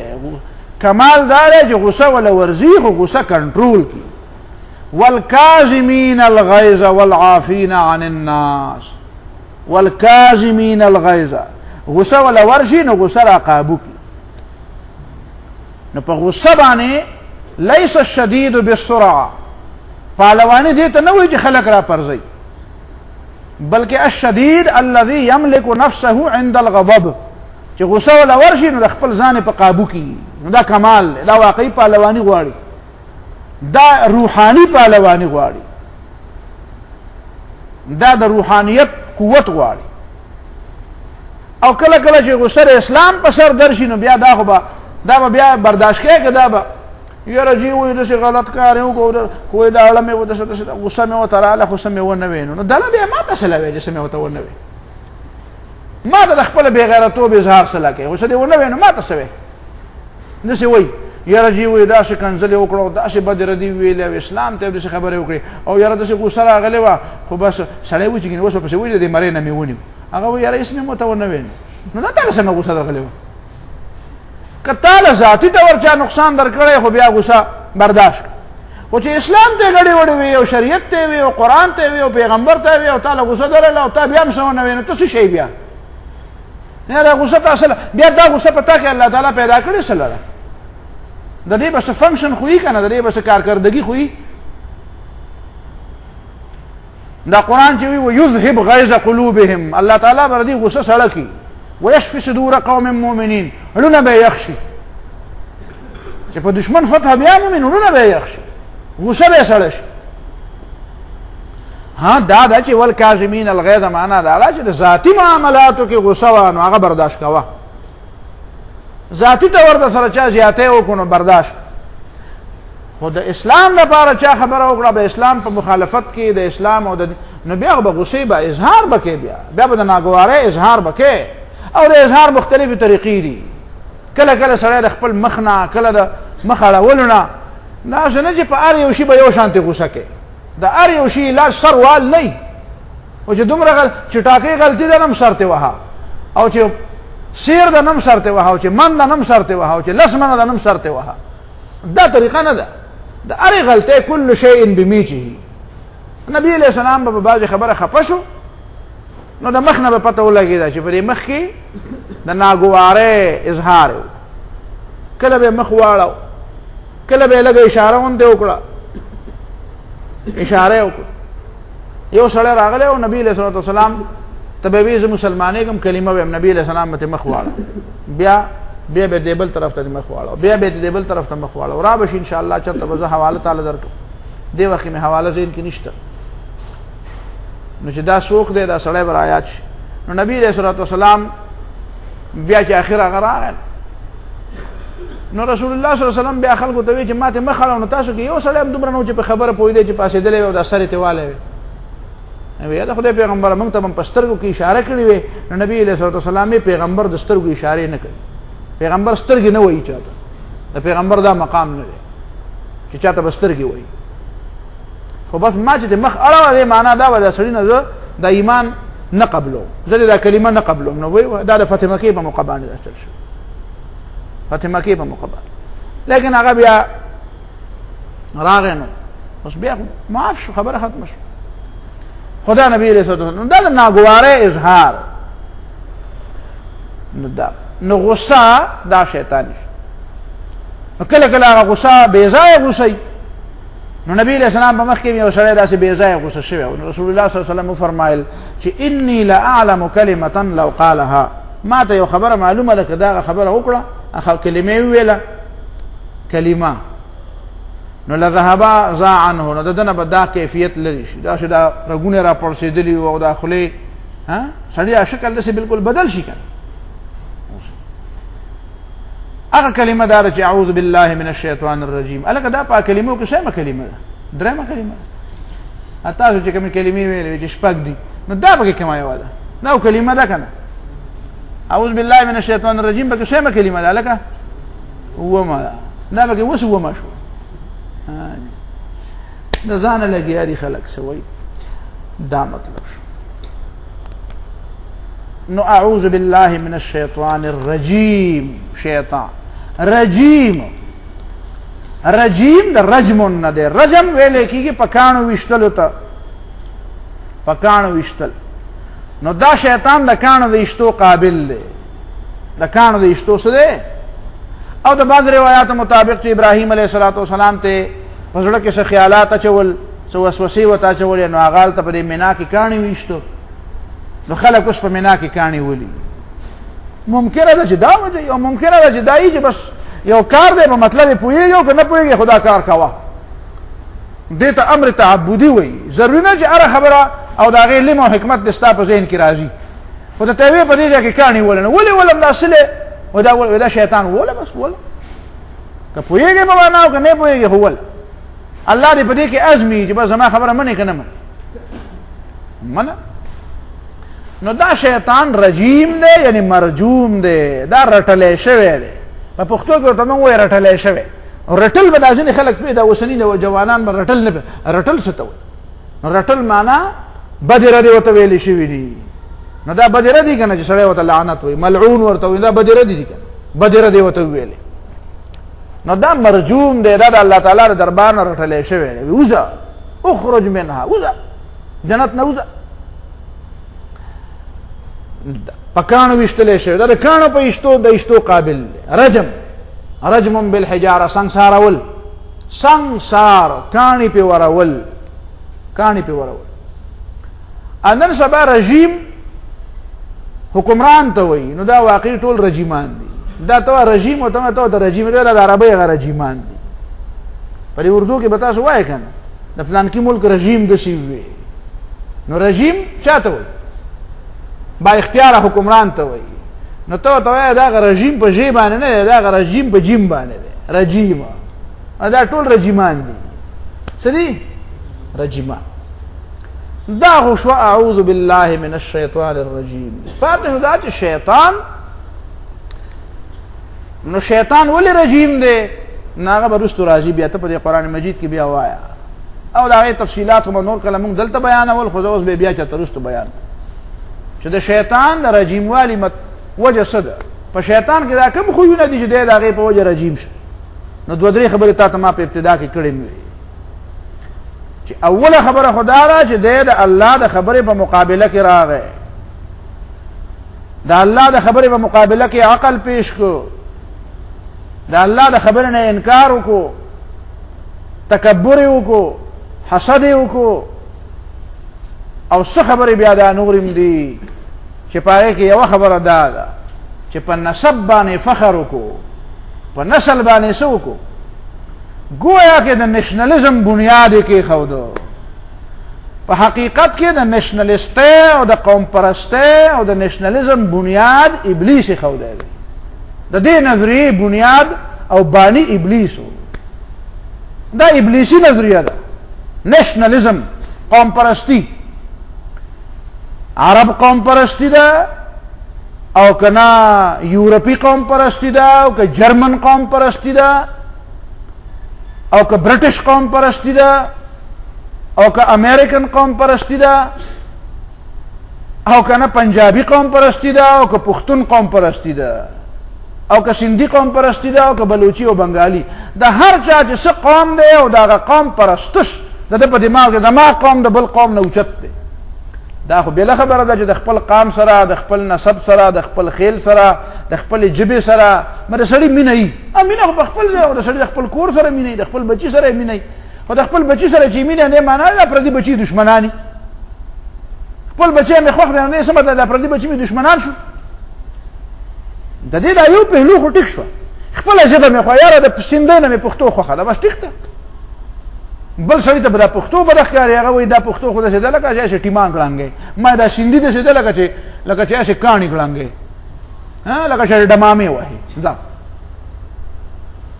نو ته دا وای زه دا ستاره سیندی نه ستاره بلوچی نه ستاره بنگالی نه ستاره پنجابی نه ها زما خپل پښتو خوخه خو د دې معنا دا نه ده چې پنجابی به اوس بدی شي او د دې معنا دا نه چې سیندی مې د سیندی جبې په وجه بدی شو د دې معنا دا نه ده چې بلوچی مې د بلوچی په وجه باندې بدی شي بلکې دا انګریز مې په دې وجه بدی شي چې ولې دا انګریزي وای ستاسو انګریزان ولې بدی شي انګریزي وای نه انګریزي ویل ګناه ده نجی زما په دې وجه بدی نشي چې انګریزي وای په دې وجه مې بدی نشي چې په واشنگټن کې او په الاسکا کې او په فلانکي ځای کې او په کیلیفورنیا کې او په لندن کې او په برمنګم کې پیدا په دې وجه مې نشي بدی ولې دا هغه څه اختیار خو نه په دې وجه مې نشي بدی چې دا هغه رنگ سور دی او سترګې شنې دي دا څه د بدوالي خبره خو نه ده نو که بدی مې شي نو په دې وجه مې بدی شي چې د الله او د الله د رسول تابعدار نه دی او که تابعدار شو نو بیا مې رور دی او زما خپل سکر ور چې تابعدار نه وي نو هغه به مې بیا رنگ به هم زما په شانتي او جبه به هم زما وي او نسل به هم زما وي او وطن او علاقه به هم زما وي خو بیا به زما بدی شي دا خو د نېشنلزم نظریه ده چې دا ملت د وطن نه پیدا کیږي سرود بر سر منبر کې ملت از وطن است چه به خبر د مقام محمد عربي په منبر باندې چې وایي چې وطنیت نه عقیده پیدا کیږي هندو او مسلم رور دی ولې ځکه چې په یو هندستان کې پیدا دی نه ابو لهب ولې رور نه دی بیا ابو لهب ولې تبت یدا ابي لهب دی ابو جهل ولې دی ولې بیا دا کپړې پرې ویخ کې پرې کی ولې ابو جهل او ابو لهب په مکه کې نه دی پیدا ولې قریشیان نه دي از قریش و منکر از فضل عرب اقبال د محمد صلی الله علیه وسلم خلکو ته ګناه دا وا چې از قریش و منکر از فضل عرب د قریش نه دی او د عربیت د فضیلت نه منکر دی د قریش سره دی او عرب غوړه نه دي نجی عرب غوره نه دي د عربی په وجه او عجم د عجمي په وجه نه غوره نه دي لا فضل لعربي على عجمي دا شیطانی نظریه ده چې عرب غوره دي او عجم غوره دي او فلانکی غوره دي دا شیطانی او ابلیسی نظریه ده. خلقتنی من نار وخلقته من طین، زما نسل اوچت دی ځکه زه د اوره پیدا یم او دی د خاورې نه پیدا دی. نو خاورې نه اور ښه دی ځکه چې اور برځي او خاوره ښکته، دا هم دروغ ویلی دي. دی د عقل خبره هم نیمګړې کړې ده. خاوره ښه ده که اور ښه دی، نو چې عقل ته یې پېښ کړي نو عقل به هم دا وایي چې د اور نه خاوره ښه ده، او ده دروغ ویلی دي چې اور د خاورې نه ښه دی. اور نه به فایده لې، خو ګوره نږدې به نه ورځي. اور نه به څنګه داسې فایده د اور نه تا ته معلومه ده چې اور کې به ځان وردن نه کړي، نه فایده به ترې والې. وګوره د ده نه به ځان هم ساتي، دا و خامار دی، دا و زهر دی. دې نه چې فایده الې نو خواله به ډېر نه ورځي. که څومره خواله ور نږدې کېږي نو دومره تباه کېږي. او زما ذهن کې یو نکته راغلې وه په دې ژمي کې زه د اور ډېر زیات قایل نه یم، ځکه چې په دې اور کې یو نقصان دی چې اور ته کښېنې چې هغه ځای اور بلیږي نو تا له به یخني کېږي، ته به وایې چې یا مې دا اور را نږدې کړی یا ورته زه ور نږدې شوې. نو چې نور ور نږدې شي نو بیا چې ور نږدې شي نو بیا به ترې پاسې نه پاسېدی به ترې نه شي. زموږ یو دوست و، هسې لطیفه پکې راغله. زموږ یو دوست و، نو هغه افغانستان کې چېرته به بلد و، هلته به ګرځېدلی و.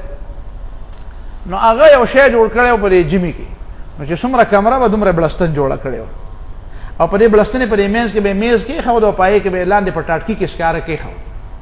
نو چې په اوله ورځ هغه شی جوړ کړو نو ما ته وایي چې راځه یاره زبردسته شی مې جوړ کړی دی چې راځه چې کښېنو پکې. نو چې کښېناستو پکې نو بس بیا خو ترې پاسېدی نه شو. په اور کې همدا نقصان دی چې بیا خو ترې پاسېدی نه شي. نو چې پاسېدی ته نه شو نو ورځ تېره شوه، ټوله ټک کاره مو نه کړه، نه مطالعه وکړه، نه کتاب ګپې مو لګولې. سبا له بیا رالو جمعې ومایي چې شی به بیا تودي، بیا پکې کېناستو. په درېیمه ورځ چې زه رالم ما سوچ وکړم یاره دا شی خو تباه کول کوي. نو زه یې پرې دروازه کې ودرېدم او ما ته وایي چې راځه حنیف صاحب شی تود دی، بړستن توده ده، او نوم یې ورته ایښودی و صندلی. څه دا صندلی نوم یې و چېرته. هغه ته پرې دروازه کې ودرېدم، ما ورته وایي چې اول درته یو قصه کوم، د ځانه مې یو شی جوړ کړ، متل مې د ځانه جوړ. ما ورته وایي دا تا ته پته ده چې دې صندلی ته دا صندلی؟ اوله وایي تا ته پته ده؟ ما یو که نه، ما ته شان نزول معلوم دی. وایي زه ته وایي دا څنګه قصه وه؟ ما دا داسې چل و چې په افغانستان کې یو علاقه وه او واورې پکې ډېرې ورېدې، نو پای کې یو سړي دا بړستن ایجاد کړه. نو د هغه یو دوست و، نو چې هغه به سهار راغی نو دی به په دې بړستن کې ناست و تود، چې بله ورځ راغی دی بیا په دې بړستن کې ناست و، چې بله ورځ راغی دی بیا په دې بړستن کې ناست و. نو بله ورځ هغه راغی په دې دروازه کې ورته ودرېده، ورته ویې هلکه ته خو سم دلی، ته خو د دې نه پاسې نه. نو بس د هغې نه نوم صندلی شو. وایي نه مړه دا مطلب نه دی. ما نه دی مطلب دی. ما هغه ورته ویلي ته خو سم دلی، ته خو د پاسې نه د دې بړستنې نه څه نور کارونه کول غواړې که نه غواړې، ټوله په بړستنه کې ناست دی. ما زه خو پکې نور نه کښېنم. وایي نه ته راځه، ما زه پکې نه کښېنم. خفه شو رانه تاسو په خبره ورسېدې. نو په دې اور کې هم نقصان دا دی چې او چې څومره ورنږدې کېږي نو دومره به وایي چې نور ورنږدې شوې. نو ما یې زما ذهن کې دا نقطه راغله چې کېدی شي الله تعالی د ګناه په بدل کې سړي د اور سزا ولې ورکوي؟ ځکه چې په ګناه او په اور کې دقه یو شی قدر مشترک دی. ګناه نه چې لږ لرې نو بیا به چې لږ ورنږدې شوې، چې نور ورنږدې شي نو بیا به چې لږ نور ورنږدې شوې، چې لږ نور ورنږدې شي نو بیا به وایي چې لږ نور ورنږدې شوې. زموږ یو مولوي صاحب دی نو هغه هم دا متلې ډېرې کوي. وایي خلکو ته مې ووایي چې یاره په دې مانځه کې چې کوم خوند دی که نه، که د دې نه خبر شوې نو بېلمازي به بیا په میلیونو به دې بدې شي. وایي چې دا تقریر مې وکړه، ما چې ګوره په دې مانځه کې په دې تلاوت کې جومات ته په دې کې ځان له خوند دی، که د هغه خوند نه خبر شوې که نه بیا به مونځ اډو قضا کښېنه. یو سړی راغی ما ته وایي چې یې مولوي صاحب که د بېلمازۍ د خوند نه خبر شوې، که د بېلمازۍ د خوند نه خبر شوې نو د بېلمازۍ مې هم ځان له خوند دی. پوه شوې؟ ته خو د مانځه خوندونه یاد. نو د دې بېلمازۍ او د دې ګناه هم داسې خوند دی لکه د دې اور. نو چې ورنږدې کېږي نو ته به وایې چې نور نو ځکه د ګناه په بدل کې الله تعالی خلکو له څه ورکوي؟ اور وله ورکوي، چې ګناه اور په دې کې شریک دي. ګناه هم وایي رانږدې کېږي، اور هم وایي. اول چې دا خلک د سودونه بودونه او د اغلاګانې او د دروغ او د ناول داسې چل هغه بني اسرائیل اول څنګه چل کوه مایان چې یې نیول، ناول یې هسې چل ورکړه او بیا پرې ښه زړور شو. نو داسې خلک پرې زړور کېږي په ګناهونو باندې. اول ورته معمولی کارونه مشکوک غوندې کارونه ورته هم ګناه ښکاري او بیا په حرام قطعي کې واقع شي، بیا په حرام قطعي کې. نو دا یو بنیادي خبره ذهن کې کېنول غواړي چې د شیطان یو کار دا و. څه کار یو؟ حاجی ابلیسی نظریه. نو د شیطان یو کار څه و نیشنلزم او قوم پرستی بنیاد کې خودو. نو د دې نظریه بانی څوک دی؟ شیطان. ملت د قوم نه جوړ، ملت او مذهب د چا نه جوړیږي؟ نه د عقیدې نه جوړیږي. ام دا خبره ده چې زه به تعالی بیا څه کتابونه راوړم نه بعضې خلک خفه کېږي. بیا مولانا مودودي رحمه الله د تقسیم بر صغیر نه مخکې دا خبره مشهوره وه. د کانګریس نظریه وه، آل انډیا کانګریس. د هغې نظریه دا وه چې انګریزان دې لاړ شي د دې وطن نه، ځکه دا د بهر نه راغلی کافر دی. دې ته سوچ کوئ. یعنی د ازادي دا تصور دیم د چا نه واغسته؟ دا دیم د اسلام نه وانغسته. د بهر نه راغلی کافر چې دی د ده نه ازادي حاصلول غواړي، او د دې وطن چې کوم کافر دی هندو، نو دا هندو خو د هندوستان باشنده دی، نو ده ته خو نشي ویلی چې ته چېرته لاړ شه. خو چې دا انګریزان لاړ شي نو بیا مونږ او هندوان خو خیر دی رونه رونه یو، نه خپل منځ کې به جوړ شو. ها په خپل منځ کې به جوړ شي. بیا نو څنګه به جوړېږي؟ نه خو ښکاره خبره ده چې هندوان ډېر دي، او جمهوریت خو که ته منې او که نه منې در باندې په دې دماغو ناست دی، په دې وړې اوږه دې سور. نو چې جمهوریت نو بیا به پکې بیا ښکاره خبره ده د دې ځای مسلمانان به ټول عمر غلامان وي. چې مسلمانان ټول عمر غلامان وي نو دا دې خوښه ده.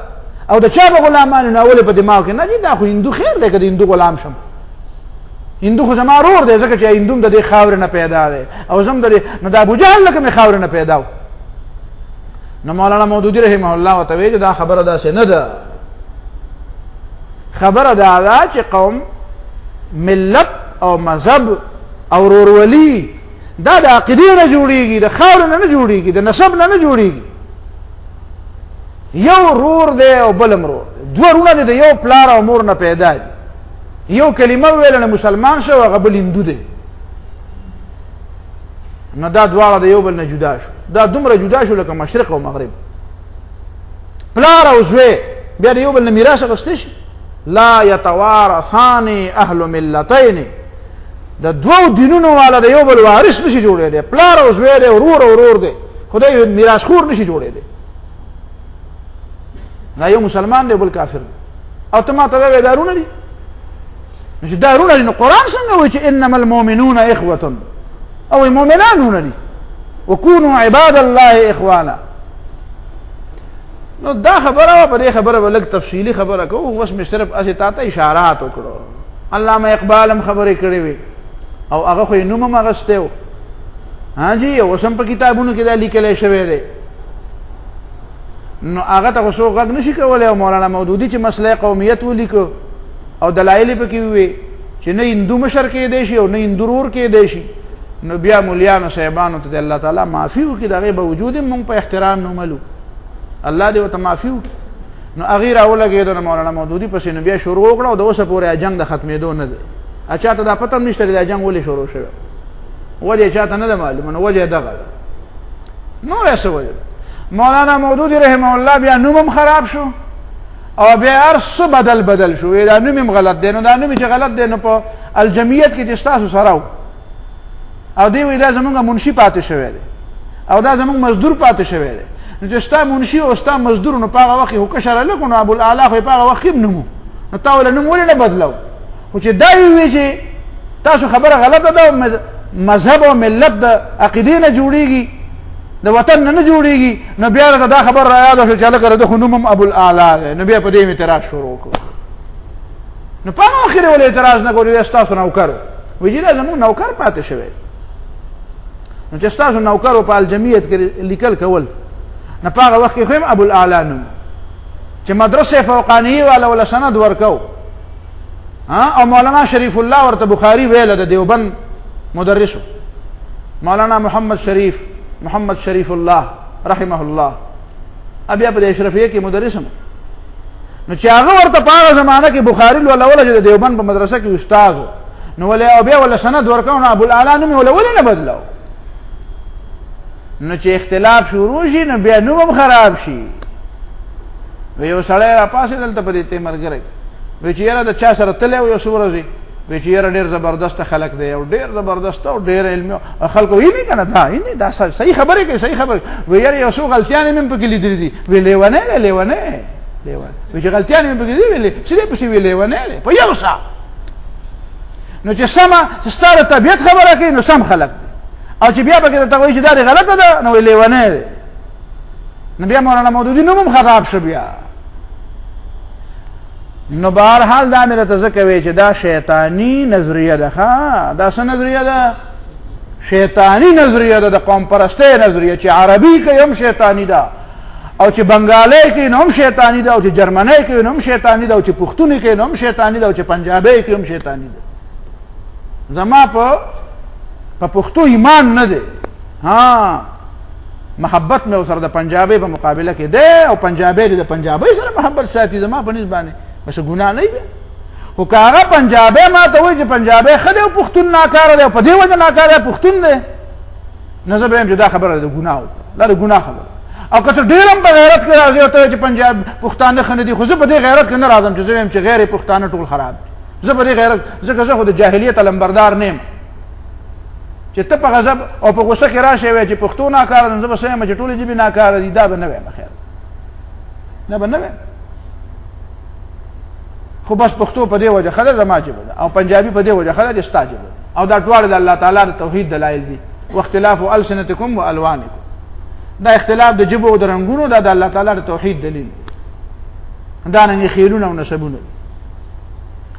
نو ان اکرمکم عند الله اتقاکم دا الله په نسبت محترم هغه دی چې د الله نه یریږي او دا قبایل او دا قومونه او دا خود تعارف د پاره دي جعلناکم شعوبا وقبائل لتعارفوا دا تعارف نو دا د شیطان د ټولو نه غټه غلطي دا وه د خدای په خبره په مقابله کې خپله خبره پیش کول او بل دا چې څه د قوم پرستۍ بنیاد یې کېښودو نو دا قوم پرست حالانکه نن سبا د قوم پرستۍ دا خبره به پخوا خلکو کوله نو یو طرف ته به د قوم پرستۍ خبره کوله خلک یې تقسیمول دا یهودي سازشونه بیا چې کله اوس په دې باندې پوه شو هلکه وایي دا اوس ګلوبل ویلیج دی اوس یې ورلډ آرډر پکار دی تا خو بل ورځ وی قومونه جدا جدا دي اوس یې ورلډ آرډر پکار دی ټولو دپاره یو نظام پکار دی نو مخکینۍ خبره ټیک وه که دا ټیک وه دا شیطاني چالونه دي یو ځای کې چې کله د دې نه فایده الي چې خلک تقسیمول غواړي نو د خیل او د نسب او د وطن په ځای تقسیم کړي په دې طریقې تقسیم کړي بل ورځ بیا فایده په دې کې چې نه دا را یو کول غواړي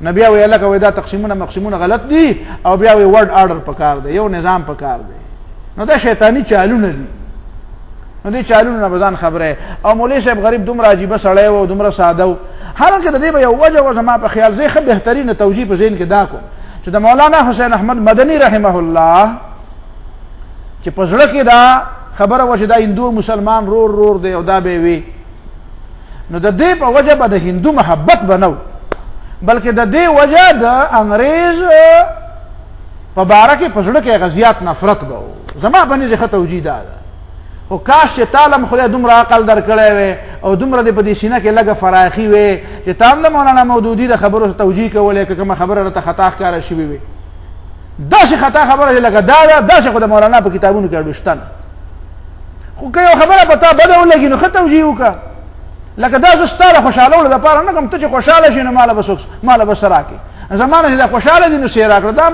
یو وخت خوشحاله بیا خفی اپنے بھی خفا مجھ سے ہے بیگانه بنا خوش میں زہر ہلاہل کو کبھی کہہ نہ سکا قند ما نه خو هیڅوک خوشحاله نه دي هر څوک رانه خفه دي نو که ته خوشحاله شې نو څه به وکړې او که ته خفه شې نو څه به وکړې خو زه ستا د خوشحالۍ د خفګان دپاره نه ویم زه د یو مدرس او د یو معلم په حیثیت باندې چې لږ ډېر حیثیت دی نو د دې حیثیت په وجه باندې تا ته ستا د ذهن د تربیت او د ذهن د اصلاح خبره چې د اصلاح تقاضا دا ده او د اعتدال او د عدل تقاضا دا ده چې سړی د دې ښه توجیه خو ښه توجیه جدا شی دی او خبره خو اسم کړې ده نو خبره خو شوې ده خبره خو یې کړې ده خو انکار نشم کولی نه به ته انکار کوې چې خبره یې نه ده کړې خو زه ولې چې کومه توجیه کوم خدای خبر چې دا بما لا یرضا قایله ده او که بما یرضا قایله ده والله اعلم چې داسې ده او که نه ده او الله تعالی په نسبت دا توجیه ده او که نه ده خو بغیر د دې توجیه نه دی الله تعالی وبخي او معاف دي کړي الله تعالی عفو دی ورته وکړي ټولو اهل علمو ته دی الله تعالی عفو وکړي موږ ته دی الله تعالی عفو وکړي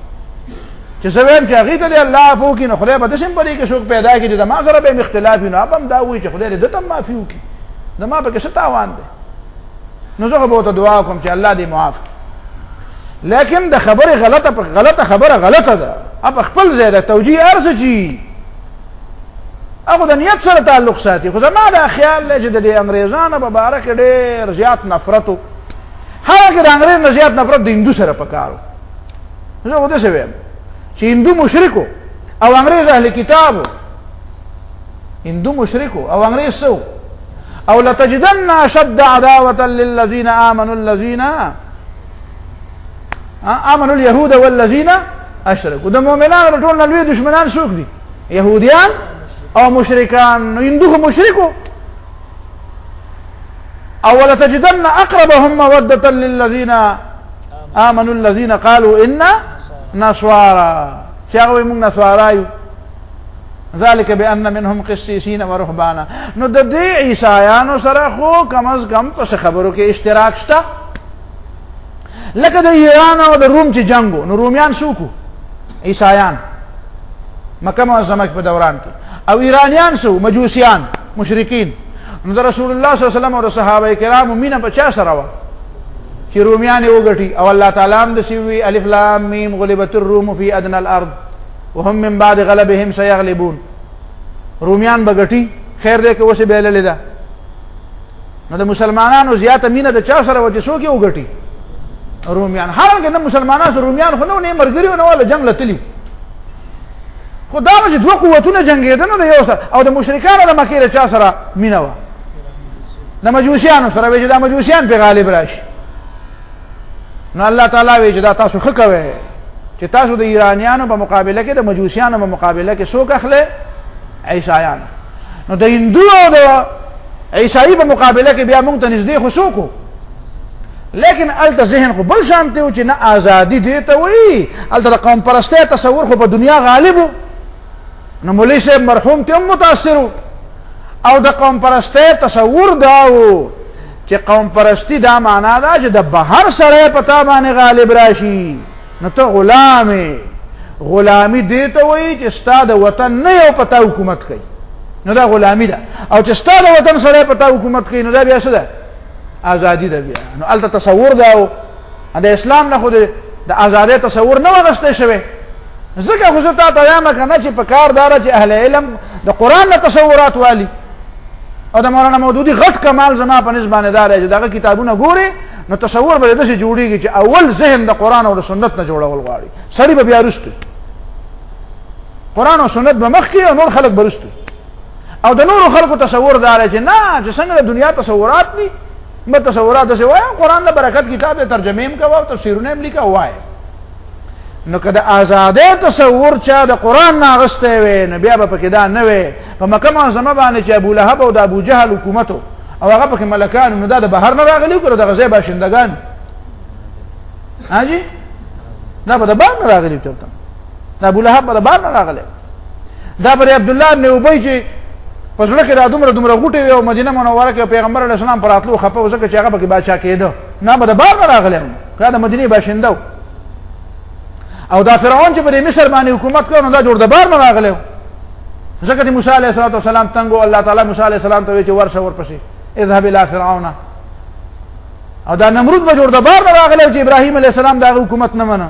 نو دا ته د کوم پیغمبر نه دا عقیده اخیستې ده؟ ما ته اول دا وښایه. د دې شجره نسب راته د دې عقیدې وښایه. دا عقیده د چا نه اخیستې؟ دا خو د یهودو عقیده ده، دا خو د یوروپیانو عقیده ده.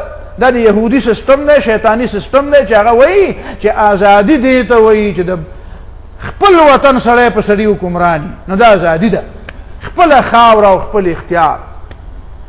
د خپلې خاورې سړی په تا حکمراني نو دا ازادي ده. او چې د بارانۍ خاورې په تا باندې سړی حکمراني نو دا څه دی؟ دا غلامي ده. نو انګریز د بار نه راغلی دی نو ته غلامي.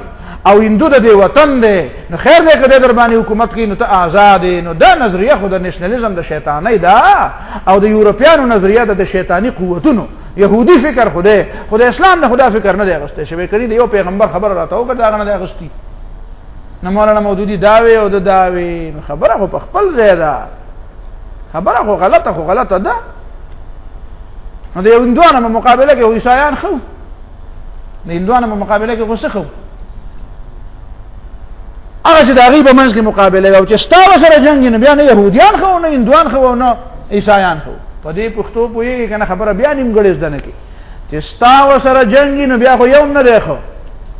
نن زما د عیسایانو سره جنگ، نو داسې مه وایه چې عیسایان مې دوستان دي. نن مې عیسایي هم دوست نه دی، یهودي مې هم دوست نه دی، هندو مې هم دوست نه دی.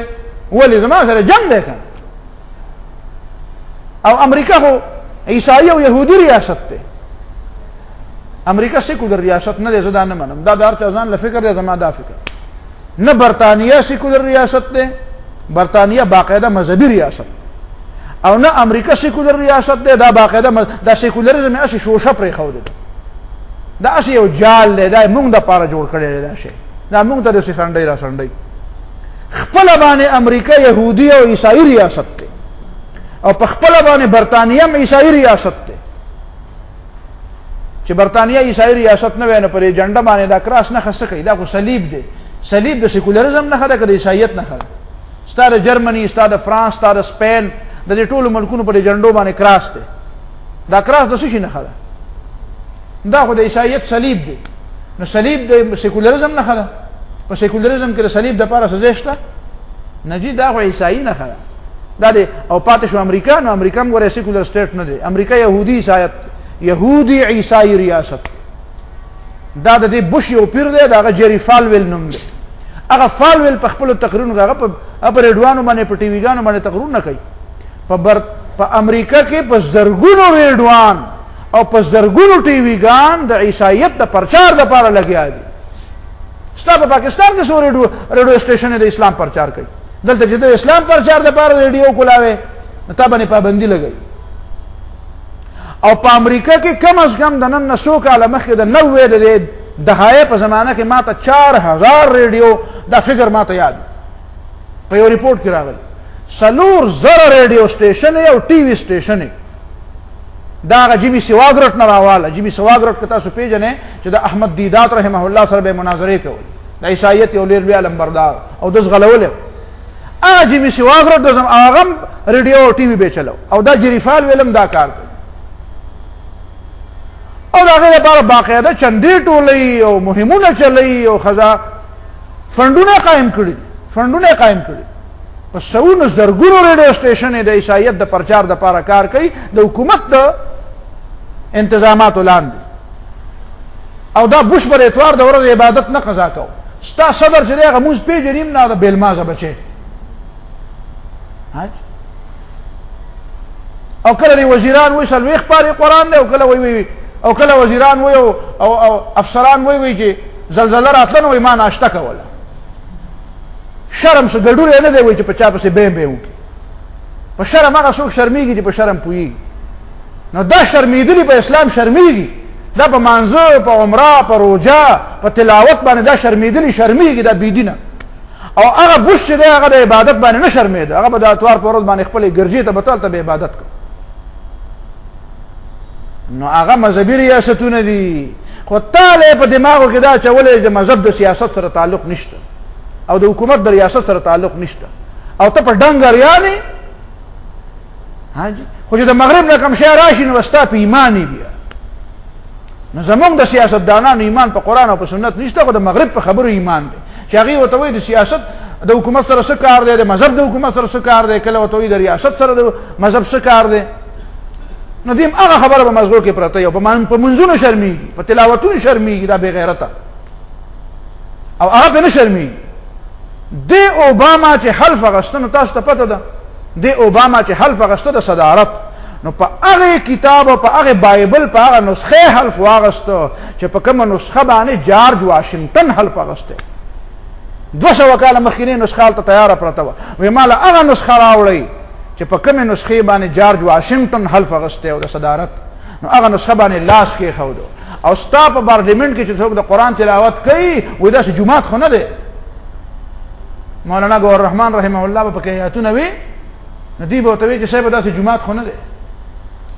نو ولې د امریکې هغه چېرته ګرجه ده، هغه وایټ هاوس ګرجه ده. هلته څوک دا نه وایي چې دا ګرجه نه ده، بایبل به ګرجه کې وایه. هلته یې راوړي او هغه نسخه راوړي چې په کوم باندې قدیمه نسخه ده چې هغې ته هغه متبرکه نسخه وایي، نو په هغې باندې لاس ږدي او د هغې سره د وفادارۍ اعلان کوي. او شرمېدل یا چې تا له خو څوک وایي چې قرآن آیت درته وایي په پارلیمنټ کې، نو تا کله په قرآن باندې لاس کېښود؟ ته چې حل پچتین ته په قرآن لاس دی او دا خبره یوازې ما ته معلومه ده که تا ته معلومه زه خو نه ټي وي ګورم او نه دومره دا شی استعمالوم خو د مطلب د خبرې نه ځان خبروم ستا په شانې د ګوټ سړی نه یم د بنیاد د خبرې نه ځان نه خبروم زه داعی ما مبلغ ما زه دعوت او د تبلیغ کار کوم نو ځان خبروم د دنیا نه چې زما د دعوت سره تعلق لرونکي خبرې یا د هغې مقابل کې صحیح نو هغې باندې چې اثر انداز کېږي د هغې نه ځان خبروم نو دا ځان خبرول پکار دي نو هغه خو په بایبل باندې حلف علي په هغې لاس ږدي او د هغې د وفادارۍ اعلان کوي او شرمېدل یې ته په قرآن باندې په لاس ښودو شرمېږي نو د داسې خلکو نه د خدای دا وطن وزګار چې په اسلام شرمي په اسلام شرمي او دا نور زبرګان سره ته ووایم دې مسې ګیره لقولې راړقولې د اسلام څه کار نه دی کړی خو زه کم از کم په ګیره نه شرمېده نو موږ به وایو چې زه خیر دی نور خو خدای په خپله برابر کړي په ځان دې په خپله په تبر ووایه او خپلې خپې دې په تبر ووایه اسلام کار تام ډېر نه دی کړی واخر دعوانا الحمد